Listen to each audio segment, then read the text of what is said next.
Okay, ಎಲ್ಲರಿಗೂ ನಮಸ್ಕಾರ. ಇವತ್ತಿನ ಒಂದು ಕ್ಲಾಸ್ನ ನಾವು era of mass nationalism begins. So ಇಲ್ಲಿಂದ ಏನೇ ಒಂದು ಇಂಡಿಪೆಂಡೆನ್ಸ್ಗೆ ಏನೇ ಕರೆ ಕೊಟ್ಟರು ಕೂಡ ಜನರು ಒಂದು ಹ್ಯೂಜ್ ನಂಬರ್ ಆಫ್ ಇದರಲ್ಲಿ ಏನಾಗ್ತಾರೆ ಪಾರ್ಟಿಸಿಪೇಟ್ ಮಾಡ್ತಾಯಿದ್ರು. ಯಾವಾಗ 1919ಇಂದ 1939ವರೆಗೂ. ಸೊ ಈ ಟೈಮಲ್ಲಿ ಏನೇನಾಯಿತು ಮತ್ತು ಅದಕ್ಕಿಂತ ಮುಂಚೆ ಏನಾಯಿತು, 1919ಗಿಂತ ಮುಂಚೆ ಗಾಂಧಿ ಬರ್ತಾರೆ, ಗಾಂಧಿ ಬಗ್ಗೆ ನೋಡ್ತೀವಿ. ಸೊ ನೋಡೋಣ ಆಯಿತಾ. ಸೊ ಇದು ಸ್ಪೆಕ್ಟ್ರಮ್ ಸೀರೀಸ್ಗೆ ಎಲ್ಲರಿಗೂ ಸ್ವಾಗತ ಅಂತ ಹೇಳ್ದೆ. ಸ್ಪೆಕ್ಟ್ರಮ್ ಬುಕ್ ಇದೆ ನನ್ನ ಹತ್ರ, ಇಲ್ಲಿ ಮಾಡರ್ನ್ ಇಂಡಿಯಾ. ಸರಿನಾ, ಇನ್ನೂ ಯಾರು ಬುಕ್ ತೊಗೊಂಡಿಲ್ಲ ಅಂತಂದರೆ ತೊಗೊಳ್ಳಿ. ಸರಿನಾ, ಈ ಒಂದು ಕ್ಲಾಸಲ್ಲಿ ನಾವು ಹೇಳ್ದಂಗೆ ಇಲ್ಲಿದೆ, ಸುಮ್ಮನೆ ಬುಕ್ಕಲ್ಲಿ ತೋರಿಸೋದು ಬೇಡ, ಬುಕ್ ತೊಗೊಳ್ಳಿ. ಸೊ ಸಮ್ಮರಿ ಶೀಟಿನೂ ಯಾರು ತೊಗೊಂಡಿಲ್ಲ ಅಂದರೆ ತಗೊಳ್ಳಿ ಆಯಿತಾ. ಸಬ್ಸ್ಕ್ರೈಬ್ ಮಾಡ್ಕೊಳ್ಳಿ ಅಂತ ಹೇಳ್ತಾ ಕ್ಲಾಸ್ ಶುರು ಮಾಡೋಣ. So first emergence of Gandhi ಇದು ಆಮೇಲೆ ಬರುತ್ತೆ. ಸೊ ಎಮರ್ಜೆನ್ಸ್ ಆಫ್ ಗಾಂಧಿ ಆಮೇಲೆ ನೋಡೋಣ. ಅದಕ್ಕಿಂತ ಮುಂಚೆ ಏನಾಯಿತು ಸ್ವಲ್ಪ ಬ್ಯಾಕ್ಗ್ರೌಂಡ್ ತಿಳ್ಕೊಬೇಕಲ್ಲ. 1917 ಲಾಸ್ಟ್ ಕ್ಲಾಸಲ್ಲಿ ನಾನು ಮೊಂಟೆಗೋ ಡಿಕ್ಲರೇಷನ್ ಹೇಳಿದೆಯಲ್ಲ, ಏನಿದು ಅನಿಸ್ತು ನೋಡೋಣ ಏನು ಅಂತ. ಮೊಂಟೆಗೋ ಸ್ಟೇಟ್ಮೆಂಟ್ ಏನಿತ್ತು ನೋಡಿ. ಮೊಂಟೆಗೋ ಸ್ಟೇಟ್ಮೆಂಟಲ್ಲಿ ನೋಡಿ, ಇದು ನೋಡಿಬಿಡಿ, ಇದು ಆ್ಯಕ್ಚುಯಲ್ ಸ್ಟೇಟ್ಮೆಂಟು, ಇದು ನೋಡಿ ಅರ್ಥ ಆಗುತ್ತೆ. The government policy aim to increase Indian participation in the administration. ನೋಡಿ, Indian participation in the administration and gradually establishing the self governing institution. The ultimate goal was to achieve a responsible government in India that remained part of the British Empire. ಅಂದರೆ ಏನು ಅಂತಂದರೆ, ನಿಮಗೆ ಹೋಗ್ತಾ ನಿಮಗೆ self governing institution, ರಾಜ್ಯ ಕೊಡ್ತೀವಿ ಆದರೆ British ಅಂಡರ್ಲಿರುತ್ತೆ ಅಂತ. ಸೊ ಇದು 1917 ಬಂತು. ಸೊ 1917 ಬಂತು ಅಂದಾಗ ನಮ್ಮ ಯಾರು ತಿಲಕ್ ಅವರ ಒಂದು ಹೋಮ್ ರೂಲ್ ಲೀಗ್ ಮೂಮೆಂಟ್ ಮತ್ತು ಆನೆ ಬೆಸೆಂಟ್ ಅವರ ಹೋಮ್ ರೂಲ್ ಲೀಗ್ ಮೂಮೆಂಟ್ ಏನಾಗ್ತದೆ, ಕ್ಷೀಣಿಸ್ತಾ ಹೋಗ್ತದೆ. ಯಾಕಂತ ಇವರಾಗಲೇ ಬ್ರಿಟಿಷ್ ಅವರು ಹೇಳ್ಬಿಟ್ರಲ್ಲ. ಸೊ ನಮ್ಮ ಜನಗಳು ಮಾಡಿದ ತಪ್ಪು ಅಲ್ಲೇ ಏನು ಮಾಡಿದ್ರು ಅಂತಂದರೆ, ಇವರು ಕೊಡ್ತೀನಿ ಅಂತ ಹೇಳಿದ್ರು. ಸೊ ಜನಗಳೇನು ಮಾಡ್ತಾರೆ, ಹೋಮ್ ರೂಲ್ ಲೀಗ್ ಮೂಮೆಂಟ್ ಅದೊಂಥರ ಪವರ್ಫುಲ್ ಇದಾಗಿತ್ತು, ಒಂದು ಇಂಡಿಪೆಂಡೆಂಟ್ ಒಂದು ಗುಂಪಾಗಿತ್ತು ಹೋಮ್ ರೂಲ್ ಲೀಗ್ ಮೂಮೆಂಟು. ಸರಿನಾ. ಸೊ ಆ ಥರ ಒಂದು ಹೋಮ್ ರೂಲ್ ಲೀಗ್ ಮೂಮೆಂಟ್ನ ಜನಗಳು ಎಲ್ಲ ಬಿಡೋದಕ್ಕೆ ಶುರು ಮಾಡಿದ್ರು. ಸರಿನಾ. ಕಾಂಗ್ರೆಸ್ಸು ಅದೊಂಥರ ಮೂಲೆಗೆ ಹೊರಟೋಗಿತ್ತು ಕಾಂಗ್ರೆಸ್ಸು. ಸರಿನಾ. ಸೊ ಇವರು ಕೊಡ್ತೀನಿ ಅಂತ ಹೇಳಿದ್ರು, ಜನಗಳು ನಂಬ್ಕೊಂಡ್ರು. ಆದರೆ ಮುಂದೆ ಏನಾಗುತ್ತೆ ಅನ್ನೋದು ಕ್ಲಾಸ್ನಲ್ಲಿ ನೋಡ್ತೀವಿ. ಸರಿನಾ. ಸೊ ಏನಾಯಿತು ಅಂತ ಹೇಳೋದಾದರೆ, ಫಸ್ಟು ನಮ್ಮ ಇಂಡಿಯನ್ ಎಕಾನಮಿ ಸ್ಥಿತಿಗತಿಗಳು ನೋಡೋಣ. ಸರಿನಾ.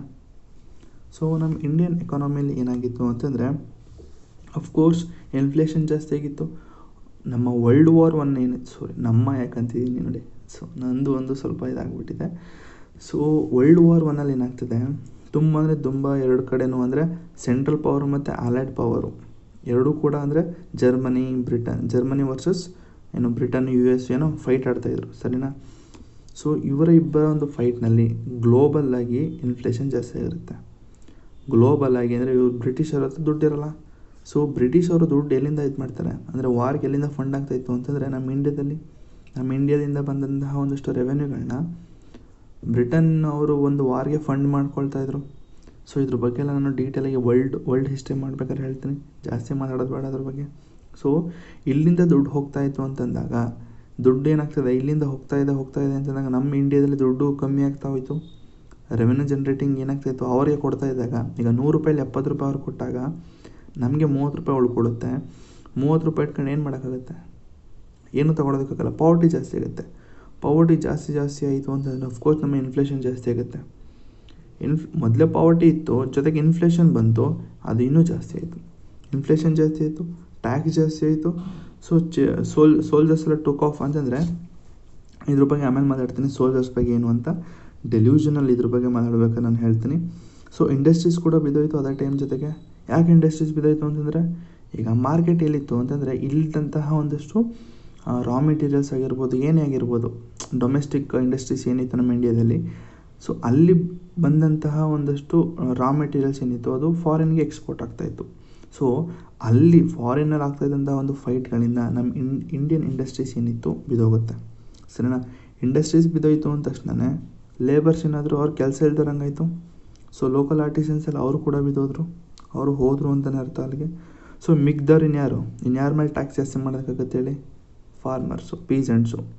ನಾರ್ಮಲ್ ಪೀಪಲ್ ಏನಿದ್ರು, ಫಾರ್ಮರ್ಸ್ ಹೆಂಗೋ ಪಾಪ ಪಾವರ್ಟಿ ಇದ್ದರೂ ಕೂಡ ಜನಗಳು ತಿನ್ನೋದಕ್ಕೆ ಇಲ್ಲ ಅಂತ ಹೇಳೋದಕ್ಕಾಗಲ್ಲ, ತಕ್ಕ ಮಟ್ಟಿಗೆ ಇರ್ತಾರೆ. ಸೊ ಅಂಥವ್ರ ಮೇಲೆ ಮತ್ತೆ ಟ್ಯಾಕ್ಸ್ ಜಾಸ್ತಿ ಮಾಡ್ತಾರೆ ಅವರು ಬ್ರಿಟಿಷರು. ನೋಡಿ ಎಷ್ಟೊಂದು ಎಕ್ಸ್ಪೆಕ್ಟ್ ಮಾಡ್ತಾಯಿದ್ದಾರೆ. ಸೊ ಅದ್ರ ಜೊತೆಗೆ ಪೀಸೆಂಟ್ಸ್ ಮೇಲೆ ಟ್ಯಾಕ್ಸ್ ಜಾಸ್ತಿ ಮಾಡ್ತಾರೆ, ಸರಿನಾ. ನೆಕ್ಸ್ಟು ಸೋಲ್ಜರ್ಸ್ ಏನಾಗ್ತಿದೆ, ಸೋಲ್ಜರ್ಸ್ ಹೇಳ್ತೀನಿ, ವಾರಿಂದ ಮತ್ತೆ ಬಂದಾಗ ಪಾವರ್ಟಿ ನೋಡ್ತಾರೆ. ಅಂದರೆ World War I ಮುಂದೆ ಹೇಳ್ತೀನಿ ಸೋಲ್ಜರ್ಸ್ ಬಗ್ಗೆ, ಈಗ ಮಾತಾಡೋದು ಬೇಡ. So next point Muslim versus British. ಯಾಕೆ ಮುಸ್ಲಿಂ ವರ್ಸಸ್ ಬ್ರಿಟಿಷ್ ಲಾಸ್ಟ್ ಕ್ಲಾಸಲ್ಲಿ ಹೇಳಿದೆ, ಲಕ್ನೋ ಸೆಷನ್ನು ಜ್ಞಾಪಕ ಇದೆ ಅಲ್ವಾ. ಮುಸ್ಲಿಮ್ಸ್ ಯಾಕೆ ಕಾಂಗ್ರೆಸ್ಗೆ ಜಾಯ್ನ್ ಆಗ್ತಾರೆ ಗೊತ್ತಾ ನಿಮಗೆ? ಸೊ ಯಾಕೆ ಅಂತಂದರೆ World War I Turkey Khalifa ಇರ್ತಾರೆ. ಸೊ ಖಲೀಫಾಗೆ ಯಾವುದೇ ಕಾರಣಕ್ಕೂ ಹೆಚ್ಚು ಕಮ್ಮಿ ಆಗಬಾರ್ದು. ನಿಮ್ಮ ಒಂದು ವಾರ್ನಲ್ಲಿ ಖಲೀಫಾ ಯಾರು ಹೇಳಿ, ಮುಸ್ಲಿಮ್ಸ್ಗೆ ಒಂದು ಧರ್ಮದ ಗುರು ಆಗಿರ್ತಾರೆ. ಸೊ ಅಂಥವ್ರ ಮೇಲೆ ಇವರು ಫೈಟ್ ಮಾಡಿದಾಗ, ವಾರಲ್ಲಿ ಮಾಡಿದಾಗ ಮುಸ್ಲಿಮ್ಸ್ ಎಲ್ಲ ಬ್ರಿಟಿಷರ ವಿರುದ್ಧ ಇದ್ಬಿಡ್ತಾರೆ. ಸೊ ವಿರುದ್ಧ ಬ್ರಿಟಿಷ್ಗೆ ಸಪೋರ್ಟ್ ಮಾಡಿ ಬೆಂಗಾಲ್ ಪಾರ್ಟಿಷನ್ ಆಗೋದಕ್ಕೆ ಕಾರಣ ಆದವರೇ ಕಾಂಗ್ರೆಸ್ ಜೊತೆಗೆ ಮರ್ಜ್ ಆಗ್ತಾರೆ. ಅಂದರೆ ಎಲ್ಲ ಅನ್ನೋದಕ್ಕಾಗಲ್ಲ, ಎಲ್ಲ ಮುಸ್ಲಿಮ್ಸ್ ಅನ್ನೋದಕ್ಕಾಗಲ್ಲ. ಇನ್ನೂ ಕೆಲವು ಮುಸ್ಲಿಮ್ಸ್ಗಳು ಸ್ವರಾಜ್ಯ ಮತ್ತು ಸ್ವದೇಶಿಯನ್ನು ಇನ್ನೂ ಸಪೋರ್ಟ್ ಮಾಡ್ತಾರೆ. ಮೌಲಾನಾ ಆಜಾದು ನಾನು ಹೇಳಿದ್ದೀನಿ. ಸೊ ಅಂಥವ್ರು ಬಿಟ್ಟು ಇನ್ನೊಂದಷ್ಟು ಜನಗಳೇನು ಮಾಡ್ತಾರೆ, ಪಾರ್ಟಿಷನ್ ಆಗೋದಕ್ಕೆ ಹೆಲ್ಪ್ ಮಾಡಿದ್ರಾಗ. ಸೊ ಅದ್ರ ಜೊತೆಗೆ 1911 ಅನಾಲ್ಯೂಮೆಂಟ್ ಆಫ್ ಪಾರ್ಟಿಷನ್ ಆಫ್ ಬೆಂಗಾಲ್ ಅಂತ ಮಾಡ್ತಾರೆ. ಅಂದರೆ ಈಗೇನು ಪಾರ್ಟಿಷನ್ ಆಫ್ ಬೆಂಗಾಲ್ ಆಗಿಬಿಟ್ಟಿದೆ ಅದನ್ನು ವಾಪಸ್ ತೊಗೊಳ್ತಾ ಇದ್ದೀವಿ ಅಂತ ಅಂದ್ಬಿಟ್ಟು ವಾಪಸ್ ತೊಗೊಳ್ತಾರೆ ಯಾರು, ಬ್ರಿಟಿಷರು. ಸೊ 1911 ಇದು ಕೂಡ ಒಂದು ಕಾರಣ ಆಗ್ತಿದೆ. ಸೊ ಇದು ಮತ್ತು ಟರ್ಕಿಲಾಗ್ದಂತಹ ಒಂದು ಸಿಚುಯೇಷನಿಂದ ನೋಡಿಕೊಂಡು ಮುಸ್ಲಿಮ್ಸು ಕಾಂಗ್ರೆಸ್ ಜೊತೆಗೆ ಮರ್ಜ್ ಆಗ್ತಾರೆ. ಆಯ್ತಾ, ಇಷ್ಟು ಒಂದು ಬ್ಯಾಕ್ ಎಂಡಲ್ಲಿ ರೀಸನ್ ಆಗಿತ್ತು. ನೆಕ್ಸ್ಟ್ ಇದು ಇಂಟ್ರೊಡಕ್ಷನು ನಮಗೆ ಬೇಡ.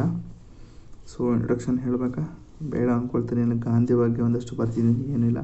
ನೆಕ್ಸ್ಟ್ ಟಾಪಿಕ್ ಬಂದು why nationalist upsurge at the end of World War I ಹೇಳ್ತಾರೆ ಏನು ಅಂತ.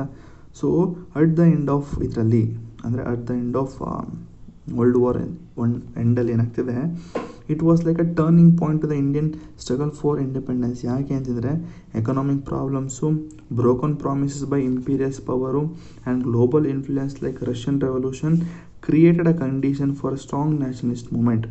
ನೋಡಿ ಇಷ್ಟು ರೀಸನ್. ಈಗಾಗಲೇ ನಾನು ಎಕನಾಮಿಕ್ ಪ್ರಾಬ್ಲಮ್ಸ್ ಬಗ್ಗೆ ಮಾತಾಡಿದೆ, ಆಯಿತಾ. ನೆಕ್ಸ್ಟ್ ಬ್ರೋಕನ್ ಪ್ರಾಮಿಸು ಹೇಳ್ತೀನಿ ಏನು ಅಂತ. ನೆಕ್ಸ್ಟು ಇನ್ನೊಂದು global influence like Russian revolution. ಏನಿದು ರಷ್ಯನ್ ರೆವಲ್ಯೂಷನ್ ನೋಡೋಣ ಮುಂದೆ ಏನು ಅಂತ. ಸೊ ಇಷ್ಟೆಲ್ಲ ಒಂದಷ್ಟು ರೀಸನಿಂದ ನ್ಯಾಷನಲಿಸ್ಟು ಬ್ರಿಟಿಷ್ ಅವರ ವಿರುದ್ಧ ದಂಗೆ ಎದ್ದೇಳ್ತಾರೆ. ಮತ್ತೆ ದಂಗೆನಾ? ಹೌದು ಸರ್, ಮತ್ತೆ ದಂಗೆ ಎದ್ದೇಳ್ತಾರೆ. ದಂಗೆ ಇನ್ ದ ಸೆನ್ಸ್ ಹೇಗಿರುತ್ತೆ ಅಂತಂದರೆ 1957 ಇತ್ತಲ್ಲ ಆ ರೀತಿ ಅಲ್ಲ, ಬಟ್ ಸ್ಟ್ರೈಕ್ಗಳು, ಮಾಸ್ ಪ್ರೊಟೆಸ್ಟು ಎಲ್ಲ ನಡೀತಾ ಇತ್ತು ಸರ್, ಸರಿನಾ. ಸೊ ಏನೇನಿತ್ತು ಅಂತಂದರೆ ಪೋಸ್ಟ್ ವಾರ್ ಎಕನಾಮಿಕ್ ಹಾರ್ಡ್ಶಿಪ್. ಮೊದಲನೇದು heavy tax and rising tax. ಹೇಳ್ದಂಗೆ ಟ್ಯಾಕ್ಸಸ್ನ ಜಾಸ್ತಿ ಮಾಡ್ತಾರೆ. ಇನ್ಫ್ಲೇಷನ್ ಜಾಸ್ತಿ ಇತ್ತು, ಟ್ಯಾಕ್ಸ್ನ ಜಾಸ್ತಿ ಮಾಡ್ತಾರೆ. ಇಂಡಿಯನ್ಸ್ ಮೇಲೆ ತುಂಬ ಎಷ್ಟಾಗುತ್ತೋ ಅಷ್ಟು ಟ್ಯಾಕ್ಸ್ನ ಜಾಸ್ತಿ ಮಾಡ್ತಾರೆ. ಅಂದರೆ ನಾರ್ಮಲ್ ಪೀಸೆಂಟ್ಸ್ ಮೇಲೆ ಟ್ಯಾಕ್ಸ್ ಮಾಡ್ತಾರೆ, ಸರಿನಾ. ಮೊದಲೇ ಪಾವರ್ಟಿಲಿದ್ದಂತಹ ಸ್ವಲ್ಪ ಇಂಡಿಯನ್ಸು ಅದ್ರ ಮೇಲೆ ಟ್ಯಾಕ್ಸ್ ಜಾಸ್ತಿ ಮಾಡಿ ಪಾವರ್ಟಿಗೆ ಇನ್ನೂ ಒಂಥರ ಏನದು ಹೈಪರ್ ಪಾವರ್ಟಿ ಅಂತ ಹೇಳ್ಬೋದು, ಅಂಥದಕ್ಕೆ ತಳ್ತಾರೆ. So next impact on industries. ಹೇಳ್ದಂಗೆ ಫಾರಿನ್ ಇಂಡಸ್ಟ್ರೀಸಲ್ಲಿ ಫಾರಿನ್ ಮಾರ್ಕೆಟ್ ಬಿದ್ದೋಗುತ್ತೆ, ನಮ್ಮ ಇಂಡಿಯನ್ ಇಂಡಸ್ಟ್ರಿ ಬಿದ್ದೋಗುತ್ತೆ. ಅರ್ಥ ಆಯ್ತಾ ಇದು? ಫಾರಿನ್ ಇಂಡಸ್ಟ್ರೀಸು ಅಲ್ಲಿ ಅನ್ನೋದು ವರ್ಲ್ಡ್ ವಾರ್ ಆಗಿರೋದ್ರಿಂದ ಫಾರಿನ್ ಮಾರ್ಕೆಟು ಅಷ್ಟಕ್ಕಷ್ಟೇ ಆಗಿರುತ್ತೆ. ಗ್ಲೋಬಲ್ ಇನ್ಫ್ಲೇಷನ್ ಇರುತ್ತೆ. ಇಂಡಿಯನ್ ರಾ ಮೆಟೀರಿಯಲ್ಸ್ನ ತಗೊಳ್ಳೋರು ಯಾರು ಇರೋಲ್ಲ. ಸೊ ಯಾಕಂದರೆ ನಮ್ಮ ಇಂಡಿಯನ್ ಇಂಡಸ್ಟ್ರೀಸ್ಗೆ ಮಾರ್ಕೆಟ್ ಇದ್ದಿದ್ದೆ ಫಾರಿನ್ ಇದ್ರದ್ದು, ಆಯಿತಾ. ಅಂದರೆ ಡೊಮೆಸ್ಟಿಕ್ಕು ಇತ್ತು, ಡೊಮೆಸ್ಟಿಕ್ ಇಲ್ಲ ಅಂತಲ್ಲ ಗುರು, ಡೊಮೆಸ್ಟಿಕ್ ಅಂದರೆ ತುಂಬ ಇತ್ತು. ಆದರೆ ಬ್ರಿಟಿಷರು ಅವ್ರು ಬಂದಿದ್ದೇನೆ ಕೇಳಿ, ರಾ ಮೆಟೀರಿಯಲ್ಸ್ನಲ್ಲಿಂದ ಚೀಪಾಗಿ ತೊಗೋಬೇಕು, ಫಾರಿನಲ್ಲಿ ಮಾರಬೇಕು. ಸೊ ನಮ್ಮ ಇಂಡಿಯನ್ ಏನಿತ್ತು ಇಂಡಸ್ಟ್ರೀಸು ಜಾಸ್ತಿ ಅಂದರೆ ಬ್ರಿಟಿಷರಿಗೆ ಕೊಡ್ತಾಯಿದ್ರು.